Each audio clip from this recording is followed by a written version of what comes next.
Alright, I gotta start the stream on the page. Okay.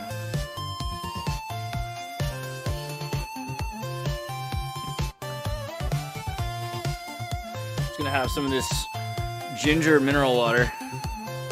Lime ginger. Yeah, I've experimented with a couple of different things doing the APM streams, and when I get like a small bottle of scotch, by the end of it, I get like a little too sauced. So for me, it's like a perfect stream thing for this is like 3 White Claws. You're cool because you get if you call it what you call sauce is like you get like more and more to a stoic place, and it's funny. Like I see your late night tweets. I see some of your messages there. I don't know. I see what you see. Oh man, I see your feels.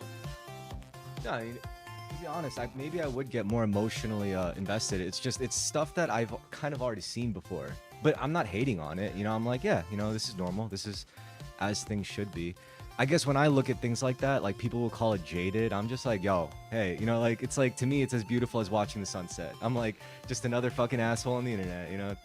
I have to go through our messenger group and scroll past all the body positive pictures of love handles to get to the thing that you posted earlier. It was a man is a person who this was good too though. A man is a person who succeeds despite the world trying to stop them. A woman is a person who fails despite the world trying to help them. I thought this was good because people keep asking what is a woman. Yeah. Also, it's funny because when I saw the comments to that original post and people were getting upset at it, and I'm like, you know, neither position is inherently a good place to be. So it's like that's the truth there, man. Oh man, but you had one. I'm trying to find it. Maybe you posted just on your wall and it's not in the messenger group. It was something like,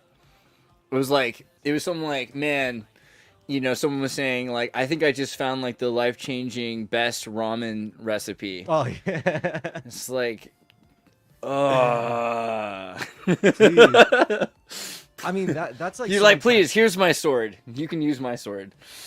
To me, that's someone trying to game the system because they know it works for some reason, and ramen is cheap. They could just make whatever variation they want. No, I mean it's true. Like it hits a hard place because there are places in our lives where like we've cut a lot of carrots up and like made ramen that was pretty much, you know, yeah. We're like, wow, we beat the system. That's the whole point. But it does, yeah. You're right. It's that feeling of like I've been there, I've seen that, I've been there before, and it's so revelatory to someone because it's their first fireworks show. Yeah, first ramen. But like I said, I'm not trying to condemn it. You know, I try not to be jaded. You know, I try to be like, you know, just because it's something I've seen before doesn't mean it's which is why I'm never mad. You know, I'm not like it's not gonna bring me down. But that can be annoying to some people. Like if they say like, oh, you know, how could you be so passive with all the terrible shit going on in the world and all the bigotry? And I'm like, you know, it's the same as it ever was. Like, it's true. Nothing new under the sun. The only thing that could change is us, right? Have you seen anything interesting this week? What's been up in your peripheral vision of reality? Okay, or just like what you've been feeling about. It doesn't have to be like, you know, the news or something. It's just like, what have you been feeling? Like, I don't know. That was one thing. Ramen's the thought. Besides ramen, I've been putting a lot of thought into gayness. Like today. Yeah, right. Yeah, totally. Yeah, no, it's been a hot topic for a minute. You know, the gays have hurt feelings because nobody even cares about the gays. They only care about the trans. Yeah, you know, and then the trans movement, it's like they're on the front lines for transhumanism, which is really for lizard people eventually, like, which is where I'm rooting. I'm rooting to like eventually become like an insectoid super soldier, like transhuman. You know what I mean? Yeah. But like gay. I mean, there's this whole theory about how we've already had super soldiers among us. We just don't notice them, but they exist for like probably a couple of generations in by now. Like CRISPR babies, just from inception, like that's their job. And for what we know about the military, they're probably gay super soldiers. Just kidding. No, maybe. I don't know. I mean, you know, that's the thing. Like, I imagine like what they would be like personality-wise. You know, like I don't think they would be like cold, emotionless, robotic people. Like I think they would know about memes. I think they know how to talk shit. Like if they corner you and they're about to kill you, they know how to talk some serious shit. They're like, yo, we should just smoke him right here, right now. Just fucking drop him. You know, it's like, oh, people disappear out here all the time, bud. You know, what are you doing out here? Like shit like that. I'm pretty sure they will mess with you like that. Yeah, you seen the Star Wars what was that kid's show from Dave Filoni? Like not the Rebel one, the Clone Wars. Bad Batch. But that kind of that vibe in general. There's like that whole CGI Star Wars is about the clones and the clones that live together in military circumstances, and they don't know anybody else. You know, they're on this freaking clone world. This is like designing clones. That's all there is. So they're all brothers and they live together, but they also listen to radio and they're, you know, they know that they're part of the system. They're just and they develop personalities too. Yeah, they're completely, you know, multiplicity. Yeah. No, I mean, I've always liked that. I don't think it's the military part of those stories that I like. It's just the social dynamics that like a war setting kind of instills with like the people you're around. I mean, it's just the way it is. Like we hear all the cliches like, oh, you're not fighting for your country or for your family. No, you're just like fighting for the man next to you and stuff like that. And I think that's kind of like something that guys like to fantasize about because more often than not, guys are like really alienated, isolated emotionally in society. So they often fantasize about like, you know, sometimes life could just get so bad collectively for all of us. We have no choice but to fucking like bond over how shitty our current situation is, which is how wars like, you know, happen, right? Yeah, there's a lot. I mean, a lot of people would say war has a lot to do with miscommunication, or it's a form of forced communication when you're not feeling heard or something like that. But also when you've got men that are saying, tell my wife I love her, tell my family I love them, you know, that whole vibe is not knowing what to do with your emotions. And so there's a lot of that, I think, as well. You got like a unity or a support group of people that are all not handling their emotions the same way. Well, also think about it like in a case where, you know, in your day-to-day life or even your love life or like your life around your family members or something, there will never ever be a moment where you could just go like full-on blood-curdling rage and just like kill shit that's in front of you. Whereas in that kind of situation you can. I think that's how it becomes like psychologically addicting for like service people that go in and then come back and they have trouble like adjusting. And it's probably because like it's probably getting addicted to a certain level of intensity and friction, and you're like, you come back here and you're like dealing with like greedy assholes and shit, and these are supposedly the people like your boys died for, that you were gonna die for, and like, really? Like I sacrificed all that for this shit. So I could kind of like, you know, I could see how that could be like I guess a weird appeal in a way of that environment.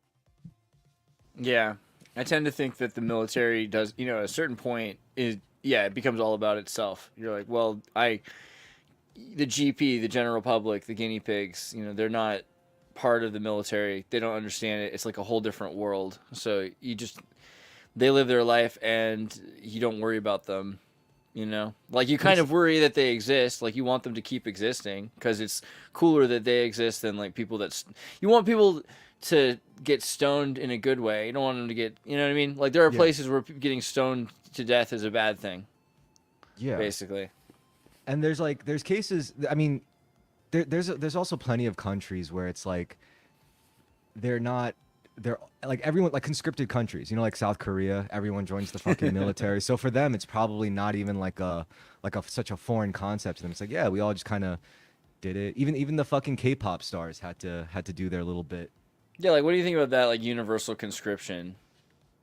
I was actually just talking about this with Ray before, and we were talking about how I think conscription works a lot better in countries that are homogenized. I mean, I think if America did it, that would probably make us like really OP in a lot of ways, but I don't think it would work as well. What do you think about conscription? We were thinking like, so he's talking about it's better in a homogenized place. I was going to say the opposite. I feel like in a circumstance where you want to homogenize a place really hard, you conscript. You can think of soccer and football as an example. Like the draft? Yeah, the draft, universal conscription. You force everybody in South Korea or Israel or in Germany. I think Austria has universal conscription. One of my favorite hippy-dippy friends, Raf, you know, and it's a funny way to describe him, this Austrian guy with a great mustache, he was in the Austrian universal conscription. You know, he was forced to be drafted into he wasn't in like, you know, the war, like it wasn't jihad tourism, which is what a lot of people do if they're not in a universal draft country, right? Like you go to Minnesota, you'll find people here that are missing over the summer, and it's not because they're at Burning Man. It's because they got paid to go to another country and like jihad, right? Yeah. What's up, Jack? Hey, and speaking of Jihad, God. holy God. I'm going to reduce your background noise if I can. Is it working? I don't know. It's actually like some amazing white noise. I feel like I would listen to this like if I was... Nice. That seems to be good. Is that working? Yeah, that's I'll good. take it. Cool. So McLeod, Jihad. So Trump said, you know...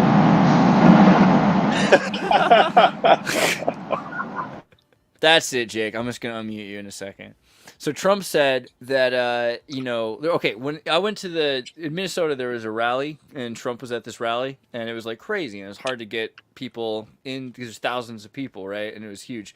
And, you know, it's a very big rally, one of the best rallies in the world. I don't know what happens when you hear Trump, you start to like say things like he does. It's an accident. At the rally, there were, you know, in Minnesota, you've got really a large Somali population, a lot of Muslims, and there are a lot of Muslims that are pro-Trump, right? Which is cool because, weirdly enough, I feel the safest around a bunch of sobered Somali Muslims than I would have around, like, more than I would around, like, meth heads with, like, red MAGA hats and, like, white supremacist symbols, tattoos. You know what I mean? I'm just saying, like, actually was more stoked. And for, like, them to, so for that, I could be like, God bless you or salam, and then they're going to be nice. And so it was actually really a great interaction. Okay. And people forget that Muslims are really conservative, which is an interesting irony because a lot of the reason that they're there is because the left brought in as woke. They're like, well, we need to have these, you know, jobs that no one else wants to do. We're going to give them to these refugees for these countries that we've destroyed. Not even a hypothetical, right? Like this is what's going on. And they're now supporting small businesses, and they want to conserve their family religious values and be allowed to continue to practice those things. So a lot of them becoming conservative Trump supporters. Anyway, Trump's standing there and he's talking about how there's a lot of Christians. He talked to the Bitcoin convention and to the evangelicals and how God's coming back to this country. And right behind him is this awesome Somali guy, this really cool guy who's like, you know, stoked, and he's wearing his hat, and he's, you know, he loves to serve God, he loves Allah, and he's voting for Trump. And he's hearing all this stuff, and they're like, we don't need a jihad in this country. And I just thought this was the most ridiculous thing that I couldn't agree with at all. I disagree 100%. And I feel like it's a complete misunderstanding of what jihad is, right? Because jihad just means war on ignorance. So isn't that exactly what is happening? And don't you want to be on the right side of the war on ignorance? Was that pointed to Jack specifically, or? Yeah, let's see what happens if his microphone's gonna work. No, you guys could talk too. I want to hear Jack because of his mic though. Do it, Jack. Do it. Finally. It was totally screwing up, man. It was screwing me up. It was, I think it was Satan this time. It's usually Satan. Yep. Ironic to me because Satan means the accuser. So you're accusing the accuser right now as a pot calling the kettle black. It's very satanic. But go ahead. It's what I do. I accuse the accuser, so I am the Satan Satan, and he's just the Satan. But I just want to tell you guys really quick before I lose it is that I want to give a shout out to this amazing game called Neckbreak that I've been playing. And at first you'll play it and you'll be like, what's the deal with this game, dude? I don't get it. And it's amazing. It's amazing. I don't know if you guys ever played, what is it called? Hotline Miami? It's like that, but it's in first person. Okay. That sounds pretty based. It's pretty cool, dude. It's got the same style and everything, but it's first person, and you've got like sounds like it could give you like 2D enemies. It could give you an epileptic seizure if you're not careful. It really could. It really could, dude. What's the game called again? Neckbreak. At first, I wasn't getting it, dude. I was like, this is kind of weird. But then I found out you have these pills that you take that make you go into slow motion, and you can chain all these kills together, and you get bonus points if you headshot or nutshot. And dude, and the enemies are all 2D like cutouts. You know what I'm saying? So like. All right, we're gonna try the other microphone setting. But now, the moment you've all been waiting for.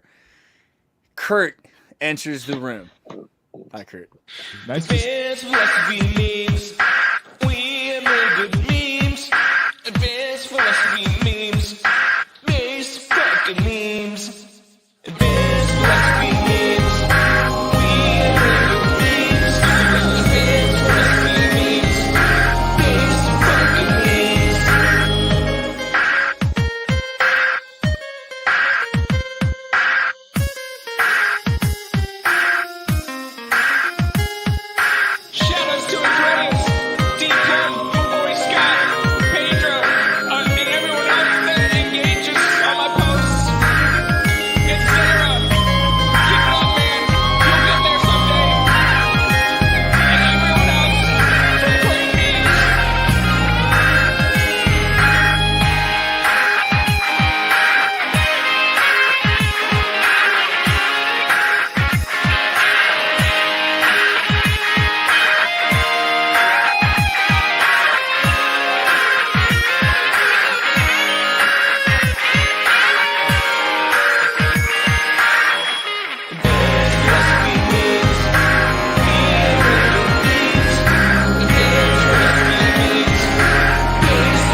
All right. Now you can say something. Nice to see you all. Hope you're all doing well. I wish you could like show us in the background there, because like there's a little nodding. There's somebody lit like a one of those lighters, a Bic. It was great. It's still Andrew, fucking what do sunny you out. what do you do? Yeah, that's cool to also see that in New York there's still light. That's cool. There it was. Andrew, what are you up to? You look like you're. Andrew's finally snapped. Yeah, I don't see a Yeah. baby, and I see an ice mask. It's kind of scary. Ice skater. Yeah, I don't know. I think there's 2 Friday the 13th this year, in September and December. So just foreshadowing that. Oh, you just like to be ready? Are you like yeah, a big fan of Friday the 13th? Is that like because you're in a As a union? franchise, not particularly. No, you're I thought, talking about. Oh. I thought like Masonic demolay thing going on there. And maybe I missed the point. I don't know. Oh yeah, no, it's a bricklayer's holiday. You know what's funny?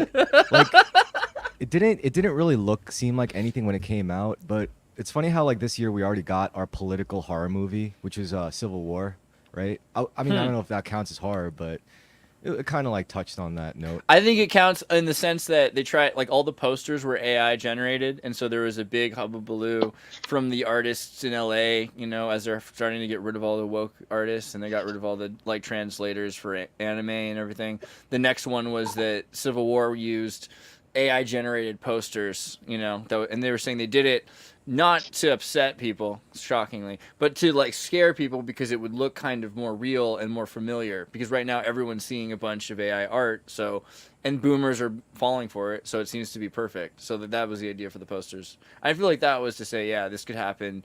I just didn't feel like Civil War was a horror movie as much of a like emotional, like journalists' lives are emotional. I was like, I mean, okay. it definitely wasn't a war movie, and it wasn't really like a suspense or a thriller either, because there wasn't like a mystery or unknown terror.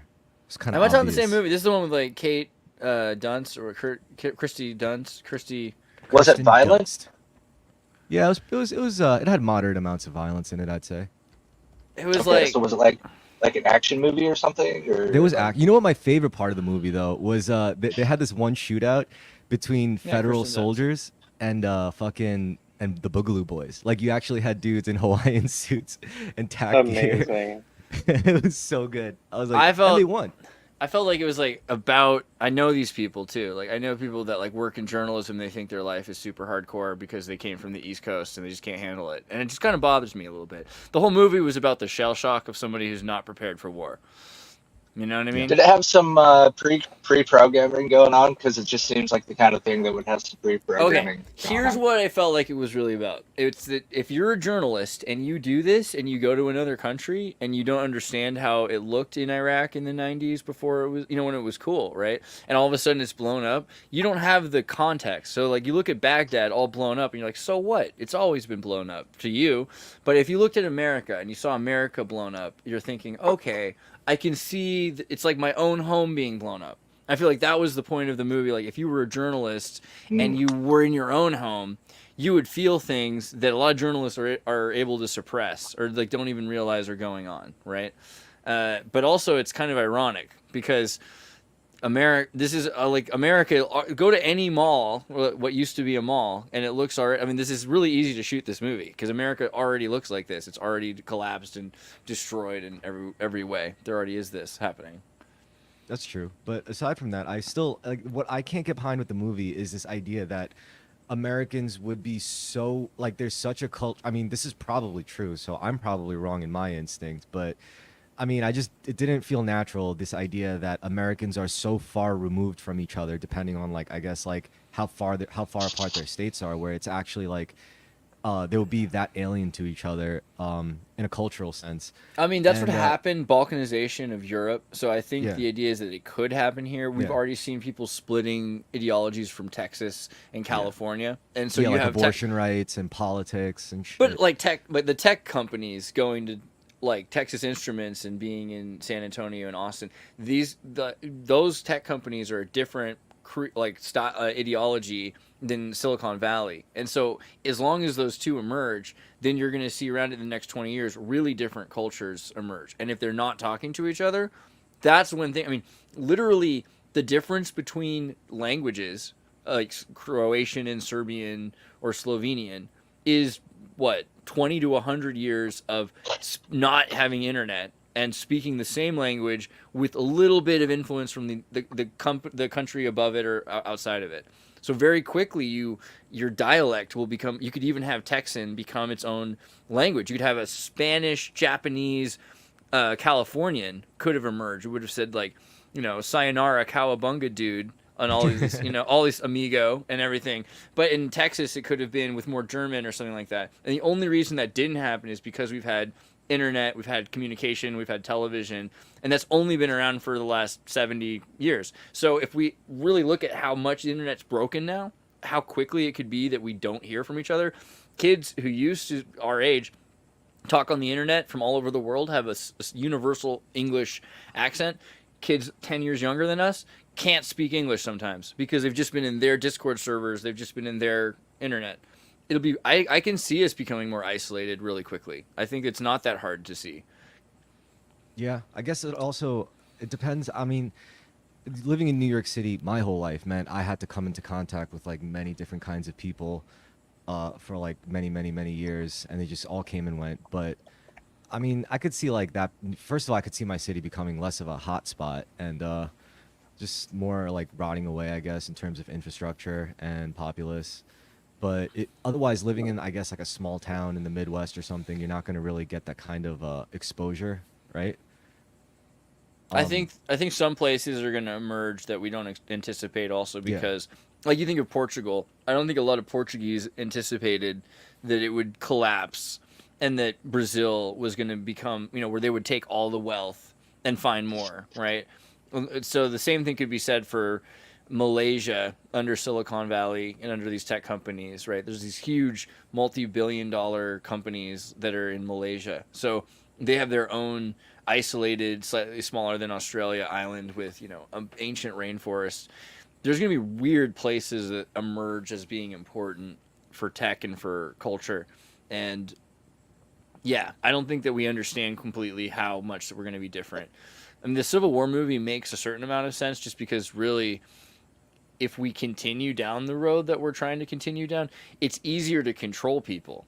Like if you have a bunch of people all over the place that agree with each other, then then you make waves and changes. But if you have interlocking systems of oppression and you make sure that people are stuck in their, this is really the breaking up of the United States will make it so much more convenient to control because then you just it's like that's all you have to do. Techno-feudalism.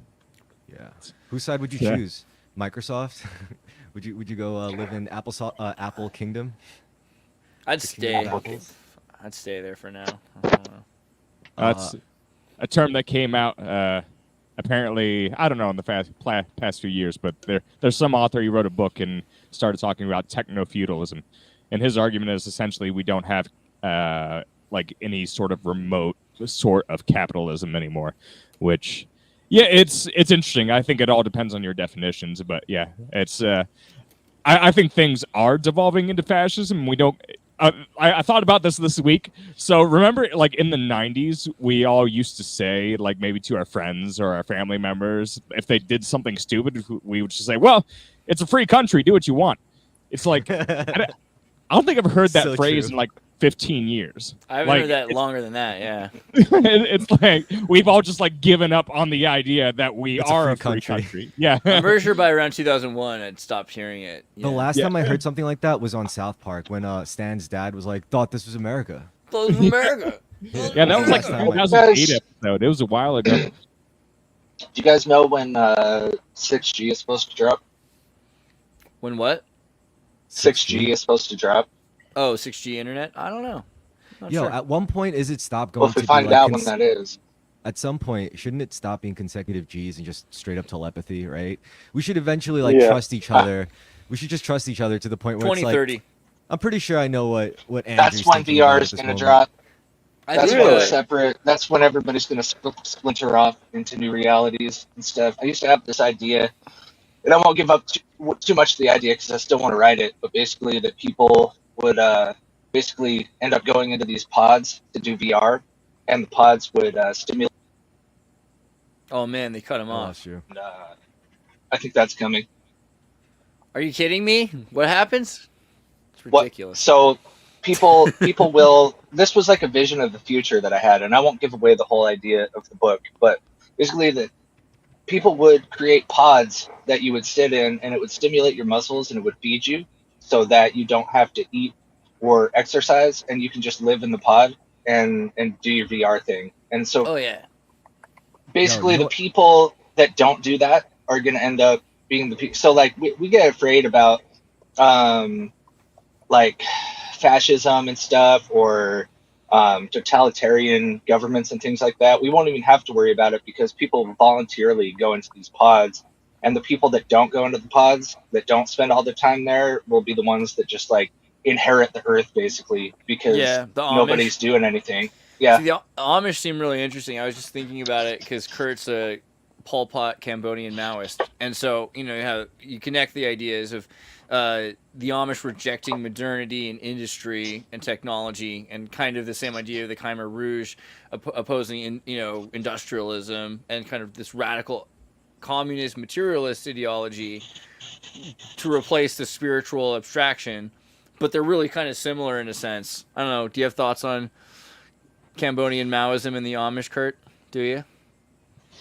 I'm as much as I've read about Buddhism, I haven't read that much about. Wait, Maoism is like political. You're right. Like Yeah. Mao. It's communism. It's so Mao was Struggle sessions. Not Taoism. Maoism. Let's This is why I like the Amish Yeah. better. The Amish are more Yeah, chill Mao, and not peaceful Tao. and nice. Let's I like let the Vega. Amish. Let's let Vega do it. Look at him. He knows.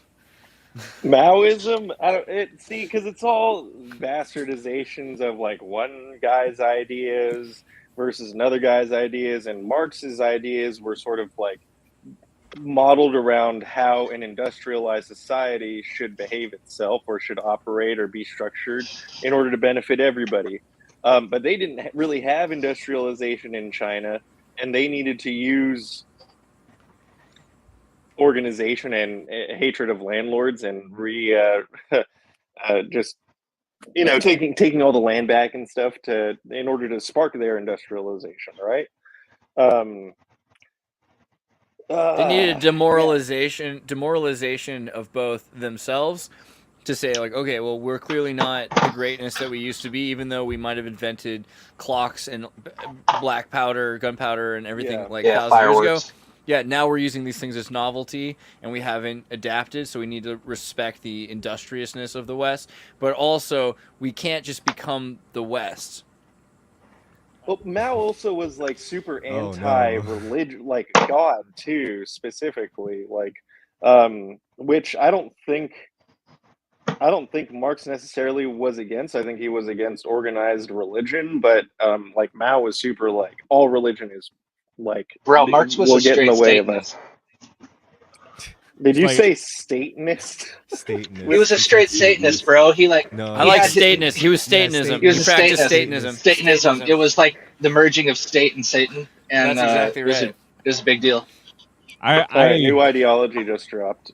Statelism. I think we're wired to want, like at a very, very deep level, want an ideology. And I think the more we try to inhibit religion and replace it, this isn't a new idea, of course, but I am one of the believers that I think the more we try to inhibit it, the more we just replace it with statism, essentially. Well, yeah, because Yeah. people can't just like live in a state of disbelief and just have that be done with it. They've got to go and like tell everybody else that they don't get to believe. Well, to be And honest, it's like, dude, just chill.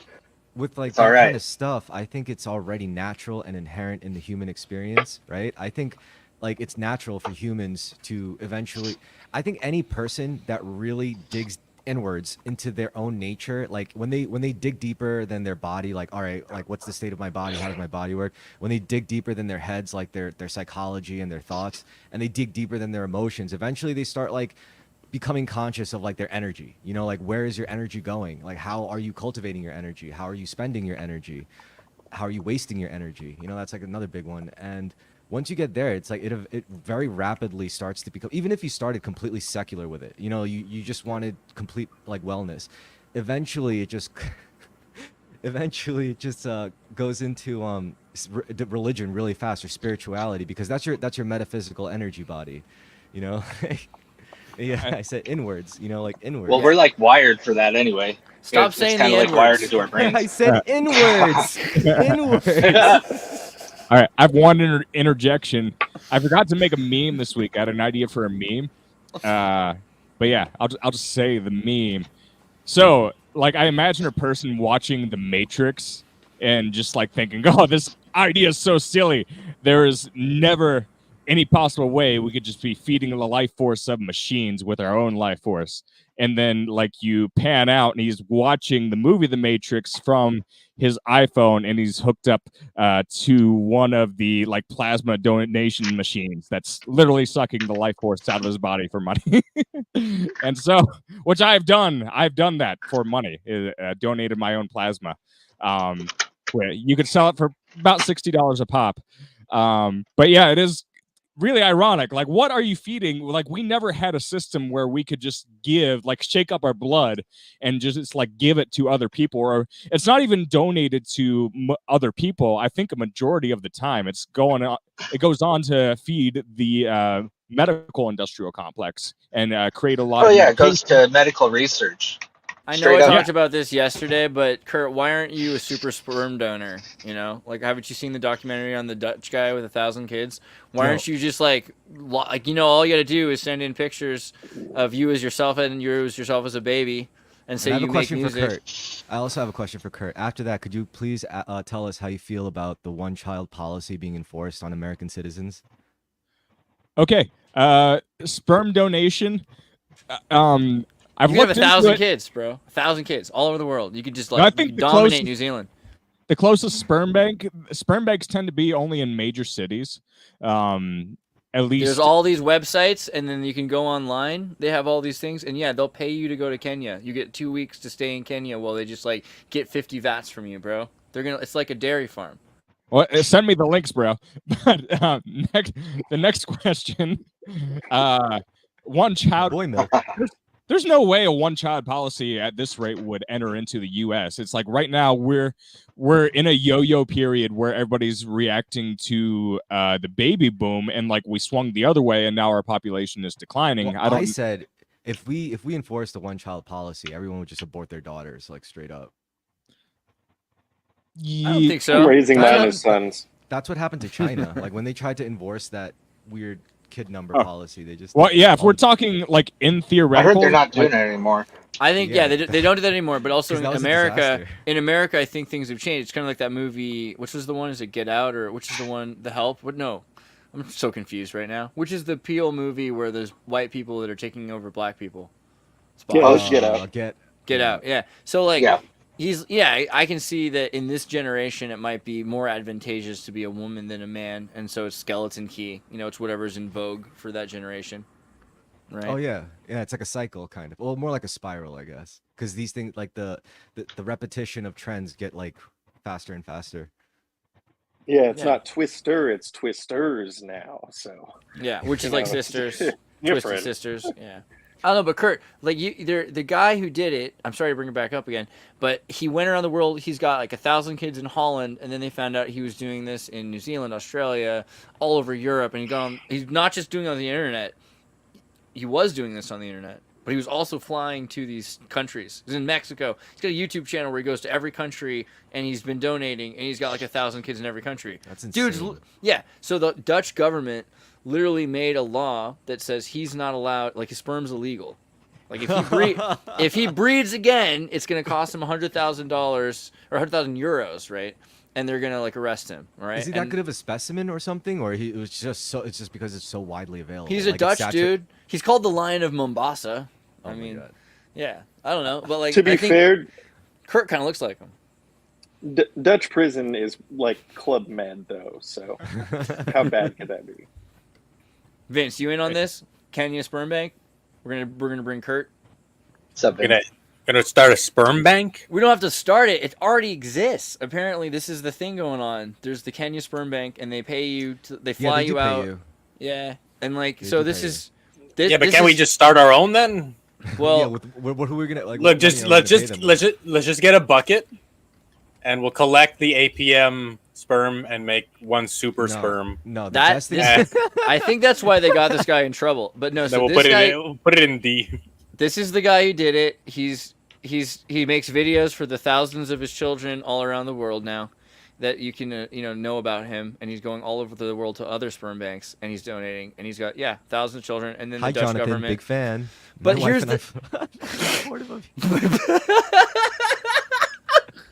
All right, Unlocking all right. your energy. This is like modern Genghis Khan behavior, but like Cold War Genghis Khan. And the Dutch government have made it illegal. Now they say if any other of his kids are born anywhere in the world, they're gonna find him and arrest him. Okay, no. So in other words, they're controlling a wouldn't that trip man's you out? they're controlling a man's reproductive rights, and this is a direct That's response fucked up. to what Well, Chris first said. of all, I will say on that, he was very irresponsible, and I B, disagree. He sounded like he's got a list of everybody Why? all over the world. But to Vincent's point, I want to say this. Why is this sperm in such high demand? That's another point. Yeah. but- All right. I want to say this. This is exactly what I was going to say. I was going to say instead of starting our own sperm bank, what we should do is hunt through the APM roster and look for the best specimen we could ever find. Like the. We should and then do a charge vote. and they charge a premium for that. Like that is what you do. It's a lot. Why more does a efficient. woman want a Gucci bag instead of getting a craftsman to make her own purse? It's cheaper too that way. What you said. It's like, a the letter. status symbol that doesn't make any sense. This guy, now you've got proof that he's made many good kids, and so psychologically that's like, hey, here is, I'm a lesbian woman who doesn't have access to male sperm. I see this guy, he's succeeded in this. It's a primordial function, probably. It's a And the maybe term it's a is trend the among term friends. the term is a Starbuck. And maybe all your friends want the same guy too. It's like, yo, we could totally get the same donor. It's like our kids will be like siblings, and it's like we could do it together. But that's their main concern. So they're saying that they're worried that people that are related might have what's it called, like an aesthetic attraction to each other. So they might not realize they're related. No, But it they're like- happens. Oh, That's a thing. man. The Luke People are and like, Leia, ooh, I the Luke really and Leia vibe complex. with this. Yeah, Well, this is like why I I say really it's a vibe with this. response. friend. And there's 10,000 of them, so the probability is slightly So higher. connected. Yeah. Well, It's like a primal, brother I'll and give them that. sister. That doesn't matter after 2 or 3 generations, but if it happens in the first generation, it's a pretty big probability and a problem, yeah. I prefer my bucket idea. You just Back You to get- the bucket. you get Oh girls my to God. squat in it, and then it's just randomized. We randomize lottery. who gets them pregnant. I can't tell whether to blame France or Canada for that part of you. That thought Definitely French. Definitely Definitely French. the French Yeah. part. Yes. Yo, Sure. did you hear about the guy that one of the Olympic events took place on the river? I don't know how to pronounce it. Begins with an S, and it's like supposedly really dirty. And one of the, I think it was like triathlon event, and the guy like swam through that shit, and he came to the finish line. He vomited like 10 times in a row. Where's the river? Oh God. The Seine River, I think it's called. I don't fucking know. Is it? I Where is probably it? butchered that. Is it in India or something? No, in Paris, France, at the Olympics that just happened. It was an Olympic event. Yeah. The same river. The Seine River or whatever. The Seine River, yeah. We love you, India. The Seine. India? I love India. We love Thank you, India. non-famous. Okay, we got it. Thank you. Sweet. I'm sure I wasn't the only person to see that. And there was like a bunch of other goofy articles I was like posting in the chat, like how that one French swimmer had this gigantic bulge, and like the headlines were, his fans are going crazy over this, and I'm like, oh, okay, thanks, news. Those are So I've like- I've seen over the last week, Yo, like a definite Wait, ask Vincent. ramping Vincent, up. how do you feel? You said something. You had words for that guy, like how the media just glorified this guy. You're gonna have to ask him again the irony of that. Ask him one Fuck more it. time. I don't want to talk about this guy's dick anymore. I'm done. Vincent, on. there was a bulge. Hey, in I'll the do French anything for man's pants. $40,000. Yeah. McLeod, what were you gonna say? Sorry. Not anything. Oh, it just seems to me like from my little corner of the internet, I've seen the definite ramping up of the whole, like European nations and their immigration, it's getting wild, man. From at least they're really ramping up the anti-immigration rhetoric, and it's like bleeding over into my X every time I go on X lately. It's like insane, dude. Like I don't know. Yeah, the pendulum was trying to swung say really that- hard. Really that in down like European. places like Paris and stuff that they have more immigrants than they have French people, and Well, stuff of course, like that in but like that's all like- of these cities. Imagine what city that's not true in, that you have more people from outside that city than you have indigenous people living in the city. Very few people ever get to live in their own cities because those cities are owned by these elite that rent out these apartments. You know, the only way you're gonna, I mean, who gets to stay Yeah, but in this New isn't York City? elites there. Now they're being flooded by the poor, basically. No, because the elite own the buildings that they're renting. Right? Yeah. Yeah, But so they're the same flooding like- them with the poor. Right, like New York City, similarly though. Like, so you can think of like Williamsburg. It's not necessarily even the poor. It's like rich kids from the Midwest whose parents are paying for it. But it's like old Jewish guys who moved out of Williamsburg and now live in Israel. Well, and nobody you know. wants to say that. You know, that's like saying the quiet part out loud. But yeah, they are mostly of a certain Orthodox religion. You know that. I don't see that as a problem. I mean, it's like a really, it's an amazing thing to be able to own property and to be able to rent out property, and it's admirable, especially if you consider that there were people that weren't allowed to own property that they were able to succeed. I don't. All right, you know what? I admire that. Yeah, you know, you're right. respect This it. is a good segue into that video I posted before. It's a non-anti-Semitic video, but it was literally called You gotta The be Secret- careful when Chris The brings notes. Secret to Getting Rich by Jewish People. And I was like, at first I saw the title of this video, I was like, this has to be a joke. But then it was by Investor Weekly, I think. Like, I like this channel, so I clicked on it, and like it was like actually like really good. You know, like apparently the principles, the personal principles and the external principles they follow. This is to a make legit money. YouTube video, huh? Investor Yeah, yeah. Weekly: The Secret to Becoming Rich from Jewish People. Wow. Yeah, This is a yeah. legit video. And they have like this formula. So basically, imagine you have 5 jars, and for every dollar you make, every $10 you make, whatever, you basically put One like, guy, 5 jars. Jesus. This commie wants to share all the jars, doesn't he? One Oh, G my of 5 God. jars. Yeah. So the Well, formula it's odd goes. though. You know what? You know what? You know what Kurt would do? Kurt, Isn't this knowledge not for goyim? you know what though? Kurt would do? Kurt would shatter those jars and give a shard of glass to 1,000 people. That's what he would do with those but jars. for posterity's sake, let me tell you guys the formula, so you all have it, you all know it, right? So 10% of it, like let's say you're given $10, $1 goes to God, right? I don't know how you pronounce it, tithing, whatever. Tithing. There you go. Tithing, charity. 10%. No, that's not charity. It's to God. Yeah, Then 10%. the next- We can tell you went to church. Then the next 10% goes to charity, which is like you set that aside for your friends and family. Charity is that girl that we know outside of yeah. the church. Then the other 20% goes to investing. And how you invest it is completely up to you, but you have to have money for investing because to the Jewish people, being poor is not virtuous. You know, poverty is not virtuous. And there's a Making verse wealth about during- it because God gives you everything. Everything is God. So if you get Yes. some gold from God, first thing you gotta do is you gotta invest that because it's not like good to bury gold underground, you know, and Yes. just wait for Yeah. it later. That's not a good investment. Like the master wants the servant to invest it, and it's part of the Exactly. proverb. And the next 10% is on saving. That's for like, you know, if someone falls ill or if your car breaks down or some shit. And then the next 50% is for you to spend on whatever you want. Yeah. So that's like, and apparently these like principles are timeless. Like this isn't Yeah. some new like investor strategy. Like this is how these people have been living with money like for the past like, yeah, there you go. Yeah. Yeah, and there's a swear jar in some houses too. Yeah. And you know, it's like Wait, they're very wait, like, communal about it. You know, like each they take social money group has out to when have a they flow of swear? money. Oy vey. No, but the idea of having this many jars and like sorting your money being taught to you as a child as kind of a ethical or religious thing. This is not. It's kind of interesting how Christians don't teach those kinds of lessons. Like, hey, you can be forgiven for anything, and you see like a lot of that. That's a weird thing to tell kids, you know. Right. But some of the things How I much did do you like, have to tithe 10%. to the 10%. LDS? But No, I 10%. mean to Church 10%. of Latter-day Saints is 10% Yeah, as well? it's not like they invented this, you know. That's the funny thing. Like people keep Yeah. thinking it's actually like it is just the way it's always been. And it goes to the order of Melchizedek because you don't have a way of giving God cash on earth and like burning it. Like Hong Kong did like devil dollars and Satan money, right? The hell notes, and you burn money. You actually make money to burn for the other Are side, you talking about this Joss dollars, bro? bro. Do you like this fucking the hell dollars? Oh my gosh. 1,000 the hell dollars. Are you using these? Like, do you? No, like, you- no. Me and my should friends burn we went to a Chinese supermarket and we were like, why are they selling a bunch of this fake money? And he goes, oh, this is Joss money. I was like, what the Yeah. fuck is Joss money? And he was telling me this crazy shit about how like the Chinese believe in the afterworld. They have their own economy and their own banking system. So you It's gotta true. Yeah, it's send just like them along with- Egyptians. fucking crazy. Yeah, they didn't just believe it. You know what I Yeah. mean? You got to imagine that you're crossing over, you know, you're doing that Buddhist stuff. You might be seeing the other side of the reality. And all the Tibetan Book of the Dead Egyptian Book of the Dead, the connections there between the Egyptians that made a mass exodus out of African Egypt into Tartar and Tibet, into the Tartar region of like the Uyghurs, right?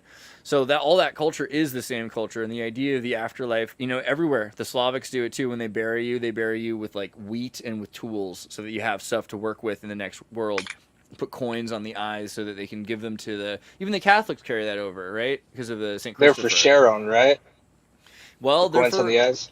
Yeah, they're for the boatsmen, whoever you call them, because they call him St. Christopher in the Catholics. Although I think they retired that in the last 20 years. They started admitting it wasn't really a saint; it's just this ancient tradition.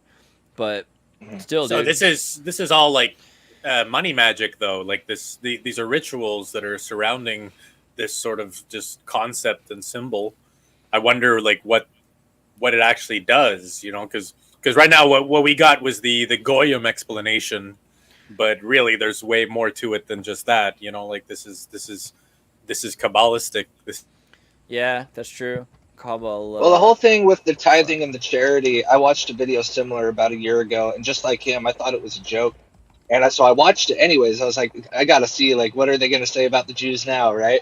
And I watched it, and apparently the tithing and the charity is fundamental to that process. Like the rest of it, the investing and all that, and the money for yourself, like the different jars, it's really the main aspect in the video I watched was the tithing and the charity, that it's supposed to create like this positive feedback loop, basically. And so the more money that you give up, the more money you get back. And that was the principle that they had in the video I watched. You have to empty your cup to fill it. You have to empty your jar to fill it. Right. That's a big part of it. Money magic has laws, and so you have to follow those laws, or else you're going to have consequences. Just like if you, for example, tax people too much or try to capitalize on war, well, there's consequences to that. I got it. So the Ketzer is the crown. Okay. So the Sephirot, let me pull up a picture of the Sephirot, works with two pairs at a time, so you're not just looking at the tree? One. Yeah, right. Yeah. And so if you're gonna see Sephiroth, yeah, Sephiroth, you are my Kabbalah. I don't know if that's too far. Chokmah and Bina are wisdom and understanding, right? You can see them at the top there, wisdom and understanding, and then there's you at the crown. Is this supposed to correspond with your body? Is this like a chakra system? This is like a Jewish chakra system. Bro, this corresponds with everything. It is a Jewish chakra system. This corresponds That's exactly with what that is. It corresponds with jars, with chakras, with macrocosm, microcosm, with the universe, with how like places are arranged, with feng shui, everything, bro. It's all mapping the same thing. Yeah. So This is actually how Han Solo was able to do the Kessel Run in less than 12 parsecs. Not according to modern rewriting. So are you saying this is your body and it's also the universe? Yes. Also, and it's also the center of the universe, the tree of life. It's all of it. It's all and the outside of it. So it's the dollar sign, the euro sign, the pound. It's a map. This is your mom. Anyway, what I was gonna say was that at the top, so you're gonna arrange the jars. Let's say the table is the crown, right? The crown is like the table, and you've got the jars of wisdom and understanding, which kind of can represent like investments, right? And then kindness and discipline are chesed and the Gevurah, okay? So between them and the serpent. And that's the love and generosity, which could be seen like through charity, and that again, those are the two. Like the path requires both. Beauty, representing like beauty probably is spending, like saving, right, like the harmony, right, because of splendor and beauty, and strength and mercy, and then glory, maybe like glory to represent like endurance and humility.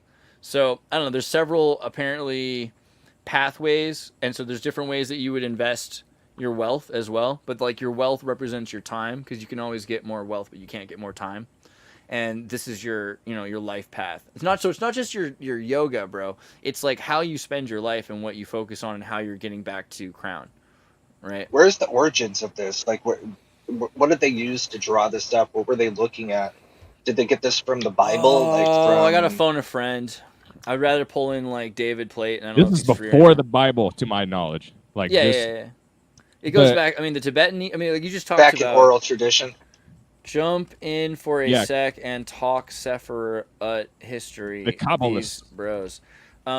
Basically, yeah, the Kabbalists going back, like you have the Jews are everywhere, and so you've got the Peking Jews in China, and you have Jews in Afghanistan, and so you've got this Eastern... The Japanese Jews. You got This the is Black true. Israelites in Manhattan. So there's you could either say that this is a universal religion in a sense because it's all over the world, or that this is maybe a religion that's been influenced by the world because it's all over the world. But you have At what point? Sorry. At what point do we just say that everybody's Jew? Like, that's the question, thing is, right? Because the Sephiroth say that. Look, these are just 12 words. tribes. You know, like everyone wants to take a claim on what title we should all have, but ultimately, like it's just based on which language we're talking. And so, are we Jewish? Are we Hebrew? Kabbalah Are we Harris. which word is the right word? Doesn't matter. It's just what matters is we're human at the very least. I mean, even that it's just a title, but like we're something. You know? But there were definitely Jews that were in the East that were studying Eastern philosophy. Jews will say we were originally Jewish. Africans will say we're originally African. I say we're Pangaian. That's it. I think that's the most important part is that a lot of these religions, Pangaian is the answer because it's antediluvian. The idea that there's a flood, every culture has this flood story, and then we divide out from that. But before the flood story, we're all coming from, at one point, one cohesive humanity, even if there's differences to us, right? Noah's got 3 sons with 3 different daughters and everything, but they originally come from the same root race, right? The Blavatsky root race. So that would mean the Hindus have the same God, even though they're Trimurti, slightly different than the Trinity. Catholics have lots of saints. Hindus have lots of polytheism. But really, it's back to the same original pantheon. Aliens. Alien. Well, that's true, too, because I was just listening to the Genesis cartoon. I was like, okay, we got to get a kid's version of Genesis to show some kids, because if they're going to be, like, playing Fortnite, I want them to, like, do something else, like, listen to, like, something, right? And you listen to Genesis and you're like, wait, this is the normal version? Like, even normal people are hearing it this way? Because God is saying, come, let us make man in our image. Come, let us divide the world. Let us make this and that. It's like either God is this really weird schizophrenic, or they're a group of aliens or something that's alien to humanity, you know, to an extent. Mm-hmm. So it's like built in. Lives. Yeah. I'd love to see that the Kabbalah Tree of Life with like because I noticed it had symbols of all the planets and the sun, how those all correspond to the Greco-Roman gods as well. Yeah, that would be pretty interesting. Well, we could probably try that. Let me see. Hold on. Sephiroth, Greek gods. I mean, definitely with astrology, right? Because it has to do with the zodiac. Yeah. Probably do zodiac. This was the OG psychedelic philosophy. There were people just like trying to find how many stages are there? There's 11. 1, 2, 3, 4, 5, 6, 7, 8, 9. Yeah. Is there 11? Am I right? Depends on who you ask. From what I hear, it's less. Either 10 or 11. It's less than 12. It's less than 12. Disagree. It's less than 12 It's less than 12 parsecs. That's the whole. That's why Han Solomon does that. It's the whole joke.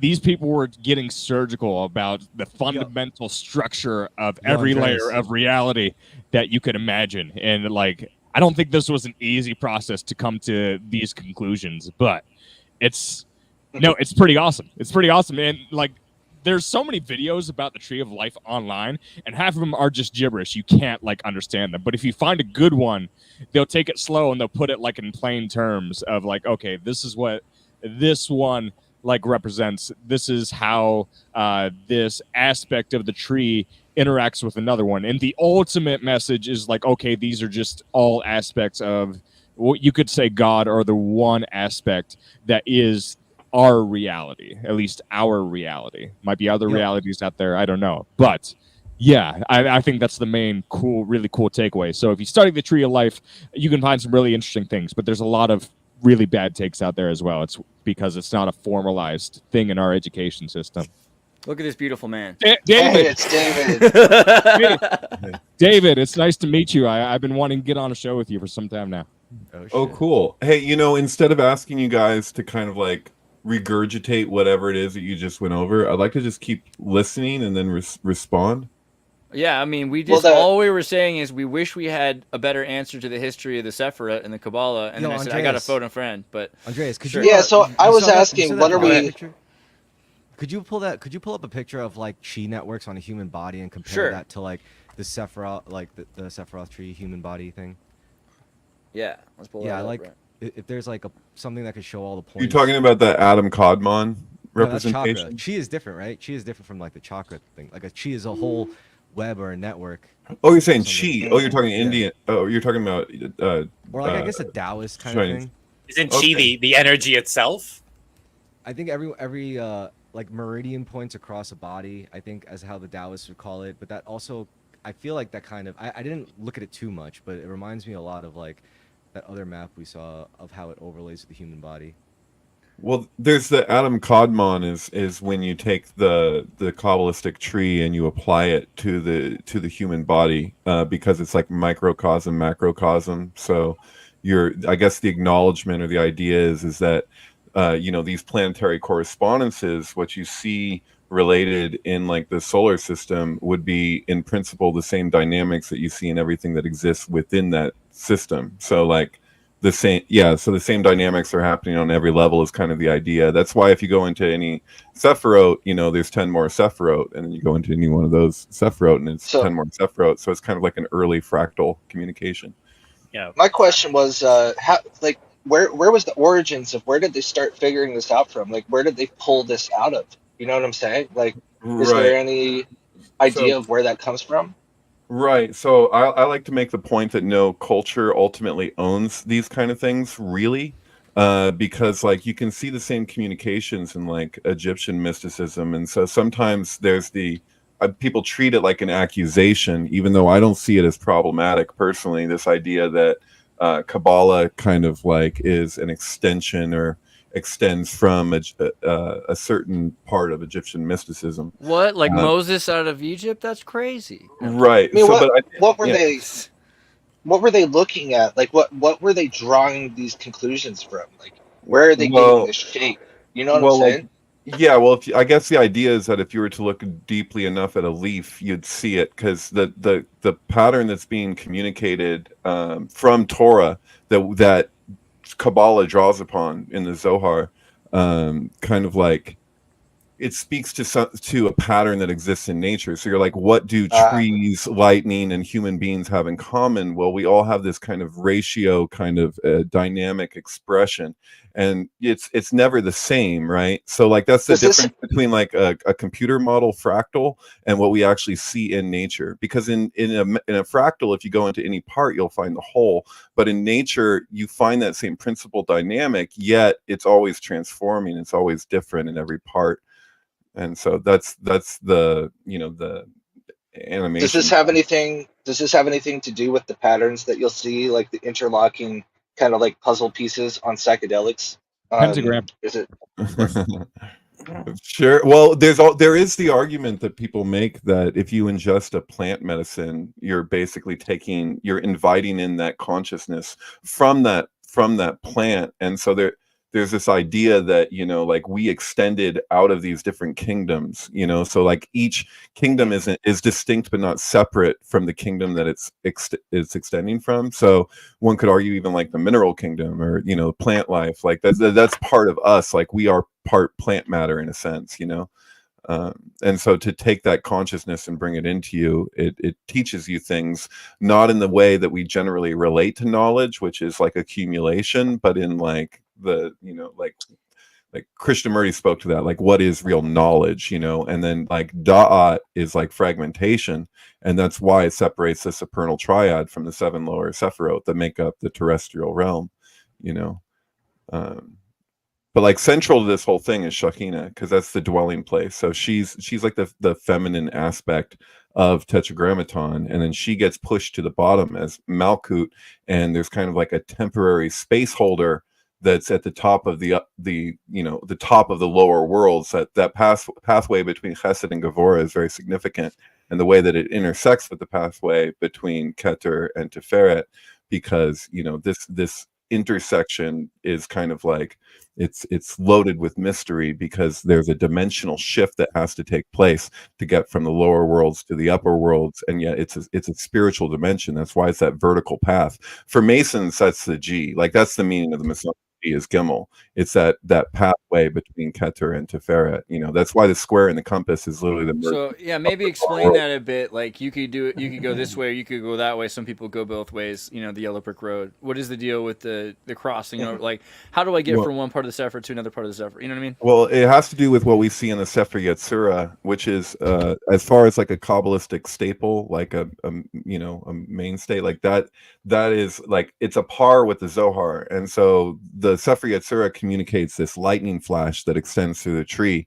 And although there's the actual template itself that is all the Sephirot, there's this kind of line that moves through it, and this represents the flow of the Shefa. So like you were talking about like energy, like if you're talking about chi or whatever, this would be equivalent to that, if not the same thing. So like my point earlier where I was kind of going with that was that no one really owns these ideas. Like we relate to them culturally. Like we would say like the Star of David is Jewish, but that's geometry that we see all over the world. You know, same with like the swastika. Like we see these expressions because they're universal, right? And what makes like sacred geometry sacred is that it's foundational. So you can extrapolate all the Platonic solids from that like flower of life figure that's become kind of popularized, or the seed of life. And so you can see that template, you can take everything else out of that. And so yeah, there you go. So yeah, it's like it's foundational. Did I answer something? Did somebody ask me something? Yeah. That's good. I think you see a lot of those patterns in a lot of like religious architectures too, especially like stained glass and stuff. Sure. Yeah, that looks like it belongs in a cathedral. Quick interjection. Sorry. No, yeah, Sure. because you can break everything up into calculus. You know. So I've heard a lot of different, like, is the flower of life real? Like, does it mean something? Is it just a pattern? Does it really have anything to do with this Sephirah? Or is it like, is this just wishful thinking? Like, do we know? You know what I mean? Yeah, we do actually in a way, because when you're it's looking like the golden ratio. Yeah, well, if you're looking at cell growth, once you get to 8 cells, you basically have that geometry. So it's a 2-dimensional representation. So if you were to look at those as spheres, we actually see that in biology. And so the idea is that this pattern just keeps repeating itself, but it keeps changing too. But there's something essential in it that is unchanging. And so, you know, it's a significant point that there's 2 orders to the Sephirot as described in the Zohar. There's what we could call the organic order, the natural order, like what we see existing in nature. That's literally like the way that things develop in form when they're organic. And then there's what is referred to, what translates as kind of the sustaining order of the empire. So it's that is a separate pattern that's kind of like, it only exists in this interim. Like if you're talking about like, you know, Bereshit, it's the interim of the fall, and the fall continues and continues, and there's these kind of like leaps in the fall where it goes even further, and that's like the destruction of the temples. So we keep falling, but the paradox is we get to the bottom, we go back to the top of the slide, transformed, so to speak. So if we had just stayed static, if there was no distortion introduced, we would never develop, right? So that's kind of like the argument for the fall in the first place, and what knowledge is, you know. Like knowledge is sex. Like in Hebrew, the word for sex is the same word for knowledge, da'at. And that's why people treated that in the Eden story, that it was sex that was the cause. That's of the what fall. I thought. This was something that I was just throwing out there the other day. Somebody told me I was out of my mind, and I was like, what if the forbidden fruit is just sex? Because like we call it the forbidden fruit. Well, they're you know what I mean? Yeah, but they relate to each other in a very specific way, and this was what Freud was so fixated on. And Freud couldn't argue that he was getting any ideas from someplace like Jewish mysticism, because for him to do so in Vienna in the time he was there as a Jewish person, it wouldn't have worked. Yet Jung, being Swiss, was able to. He could talk freely about it. Jung could talk freely about it. If he said he found something from mysticism and was applying it to this new school that they called psychology, like he could get away with that, and Freud couldn't. But the point is that, you know, the Zohar speaks to this whole idea of repression and sublimation, and also like which is central to psychoanalytical thought, right? But you know, like if somebody's personality, like if your identity gets threatened, you know, like we can treat that like it's literally your physical body getting threatened. So there's like it's hard to explain, but there's kind of like a substitute for your body that's in your mind, right? So we have a mind body complex, but we relate to ourselves in this kind of projection, and that's like a topical level of like what fantasy is with sex. So like it was one of Jung's patients turned students turned psychoanalysts that brought something to the table of how the death instinct and the pleasure principle were like completely connected. So she would say that she'd make this point of like how, you know, if you're fantasizing, say, about somebody, and you're building up that fantasy and you're getting excitement from that, the actual point of contact with that person in the physical realm, when it goes beyond just a thought and you actually have that contact, all of that fantasizing, no matter how long it's gone on for, it just drops away and it's gone, it's done, and now you're there with the reality. And so she would relate that principle that she's describing of like the building up of a fantasy and it dropping away and you being there with reality, whether it's better or worse or the same or whatever, like that applies to all these different places in life. And so like people derive their identity, like at least their sense of dignity, from like how experienced they are. It's like Jimi Hendrix, are you experienced? Like that's directly the same thing as like knowledge. So if you don't know something and you contract, like if you're embarrassed that you don't know something, like that's directly connected to how you respond from not being like, you know, sexually adequate or something. Like it's like all the neuroses that go into sex also go into knowledge. And so that it's a really sad thing when you see a child who's so open and learning so much, and then like that moment that they show self-consciousness, like when they don't know something and they feel ashamed or they feel like bad about that, like that's the beginning of the end of real knowledge and real learning for a child. Or when somebody tells them that they're weird for thinking about it, like what like, are you, okay, what are you kid, off you'll on? always be stupid. You're weird, Right. man. Why would you think about that shit? You weirdo. I was called weird pretty often when I was a little kid. I got over it though. I kind of had to blast past it. Weird just means Right. destiny. Did you know that? There's like the definition originally of the word weird. It comes from an Anglo-Saxon term. It's not like a Latin term, weird, and it has to do with fate or personal destiny. You have a destiny.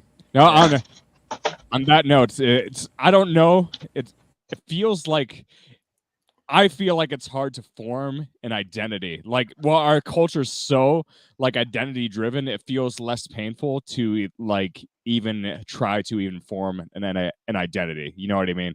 It's like it's like I'm not trying to say like it's always tempting to try to have an identity, but it's like I don't know. It's like every time I tried to form one, it's like well, God has other plans, or life is just too crazy. And there's been kind of like the commercialization of having an identity. It's like now it's like people care more, you know, not whether or not you believe in like God or any religion. They care about do you identify as a Republican or a Democrat or gay or straight or a man or a woman. Yeah. And so that's why it's like, I don't know. I struggle with myself because I don't know if I should, you know, be trying to have an identity. It just seems so much easier to not have one. I could tell you Yeah, how, there's like, no point. I could tell you the predatory way to view identity, or like, let's say you're into marketing, or you're trying to sell something, which involves, or you're like in law enforcement, which involves like profiling. Unfortunately, if you were to do all that, what you would really say is like a person's identity is really what they can't stop doing, you know, because everyone has that thing, regardless of what it is, whether it's positive or negative. If it's that thing that you just truly cannot stop doing, that is who you are. You know, like it could be a passion, it could be a habit, it could be a dirty secret. You know, you never Like, know. so when I can't stop masturbating, I'm just a masturbator. Like, well, I mean, yeah, there's Definitely. a category of That's people you. for that, a chronic masturbator. There's a reason why his name is Jack McLeod. yeah, I'm jacking. I'm jacking. It brings me up into a cloud, right, of happiness. I never saw is a that form name of magic. until now. Interesting. What's that? What'd you say, Todd? I never saw that name as sexual until now. Jack McLeod. Yeah, Jack McLeod. is what everybody. So it's supposed to be Jack McCloud, okay? But when I had it as my name on PlayStation, and every time I'd go online to play Call of Duty, they'd be like McLeod, every single time, and I'm just like, okay, dude, just call me that. That's what I am. Wasn't And that even Star Fox? Andreas, Was Cloud? yeah, McLeod, exactly. And there can be only one. It's both of them merged together. So I'm supposed to be like both of their cousin. So if both of them had a cousin, I'm them. You know what I'm saying? Like, so I'm Fox's cousin, and I'm McLeod's cousin. You know, from Highlander, right? And Right. they're related. And so yeah. I'm the person of the future. Far out.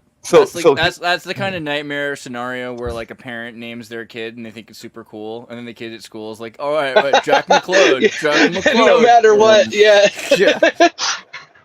You can go by John too. It's a surname, right? Yeah, but there's a lot of Johns. I wanted to ask Andrew because Andrew was like popping off with all these cool links here, and I was wondering, you were talking about like the rising meridians, traditional Chinese medicine. You seem to know about that. What's your thoughts? No, I don't. I was just Googling on your behalf and sending links. Oh, that was hot. Thanks, bro. Yeah, I was just learning about it as we were discussing it and trying to see any correlations. Did you pick that up on Chris anything? was bringing up. I mean, not in particular, just because there's like different amounts of like the nodes and the channels.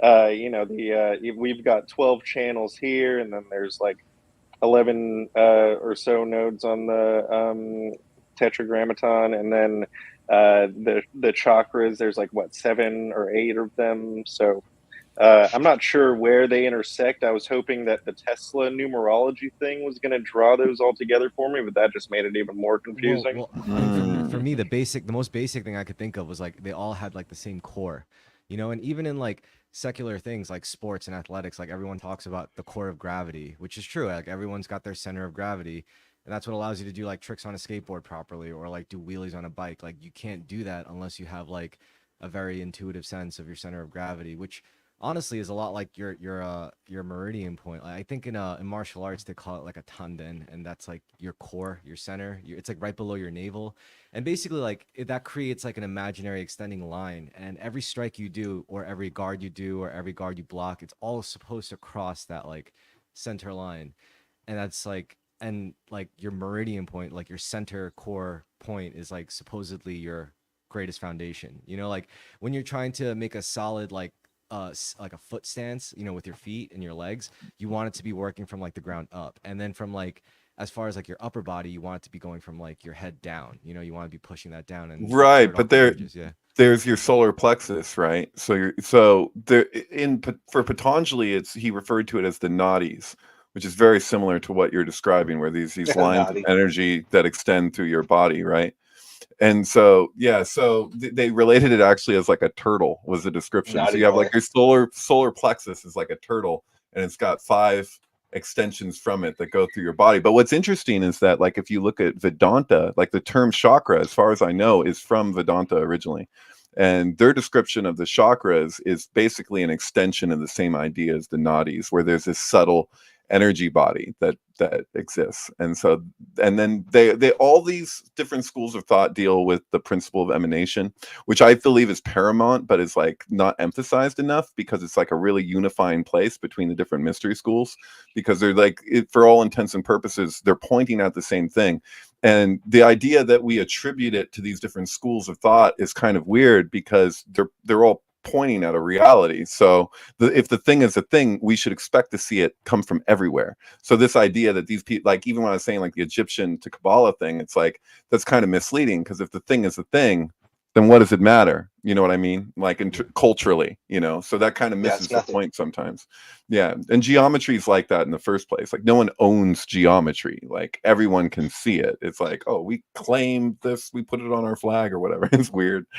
David, I just want to throw out there that I like the setup you've got over there. It looks like you're in another dimension, bro. Like you're on another level.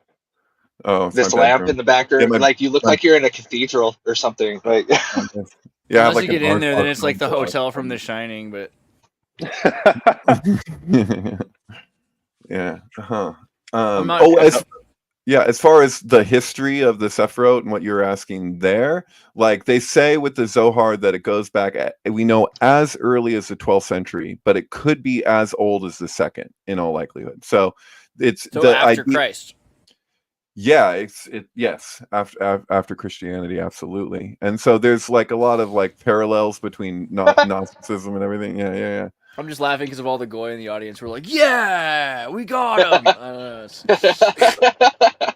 Right. Well, they're taking it from Torah, which is obviously much. Well, Christianity was said by the Romans to be grafted onto the messianic tree that is the Old Testament beyond like even the canon. Just that this school extended from this other one because the Romans invented grafting.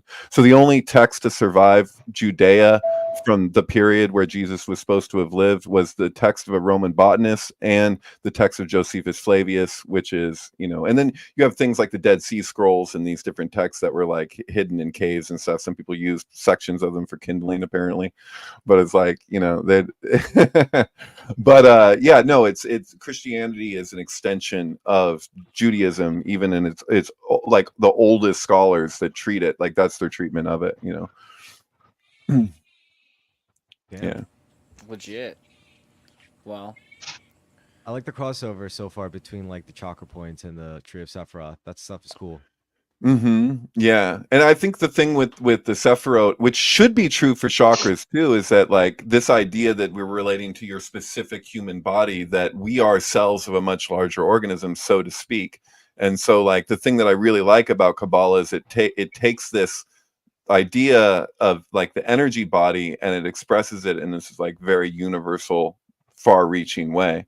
That the planetary bodies themselves, the way that they move through space, the way they twist through space, is expressed in our own physical beings and in all plant life, and like even electricity and everything is just like moving into those grooves, so to speak.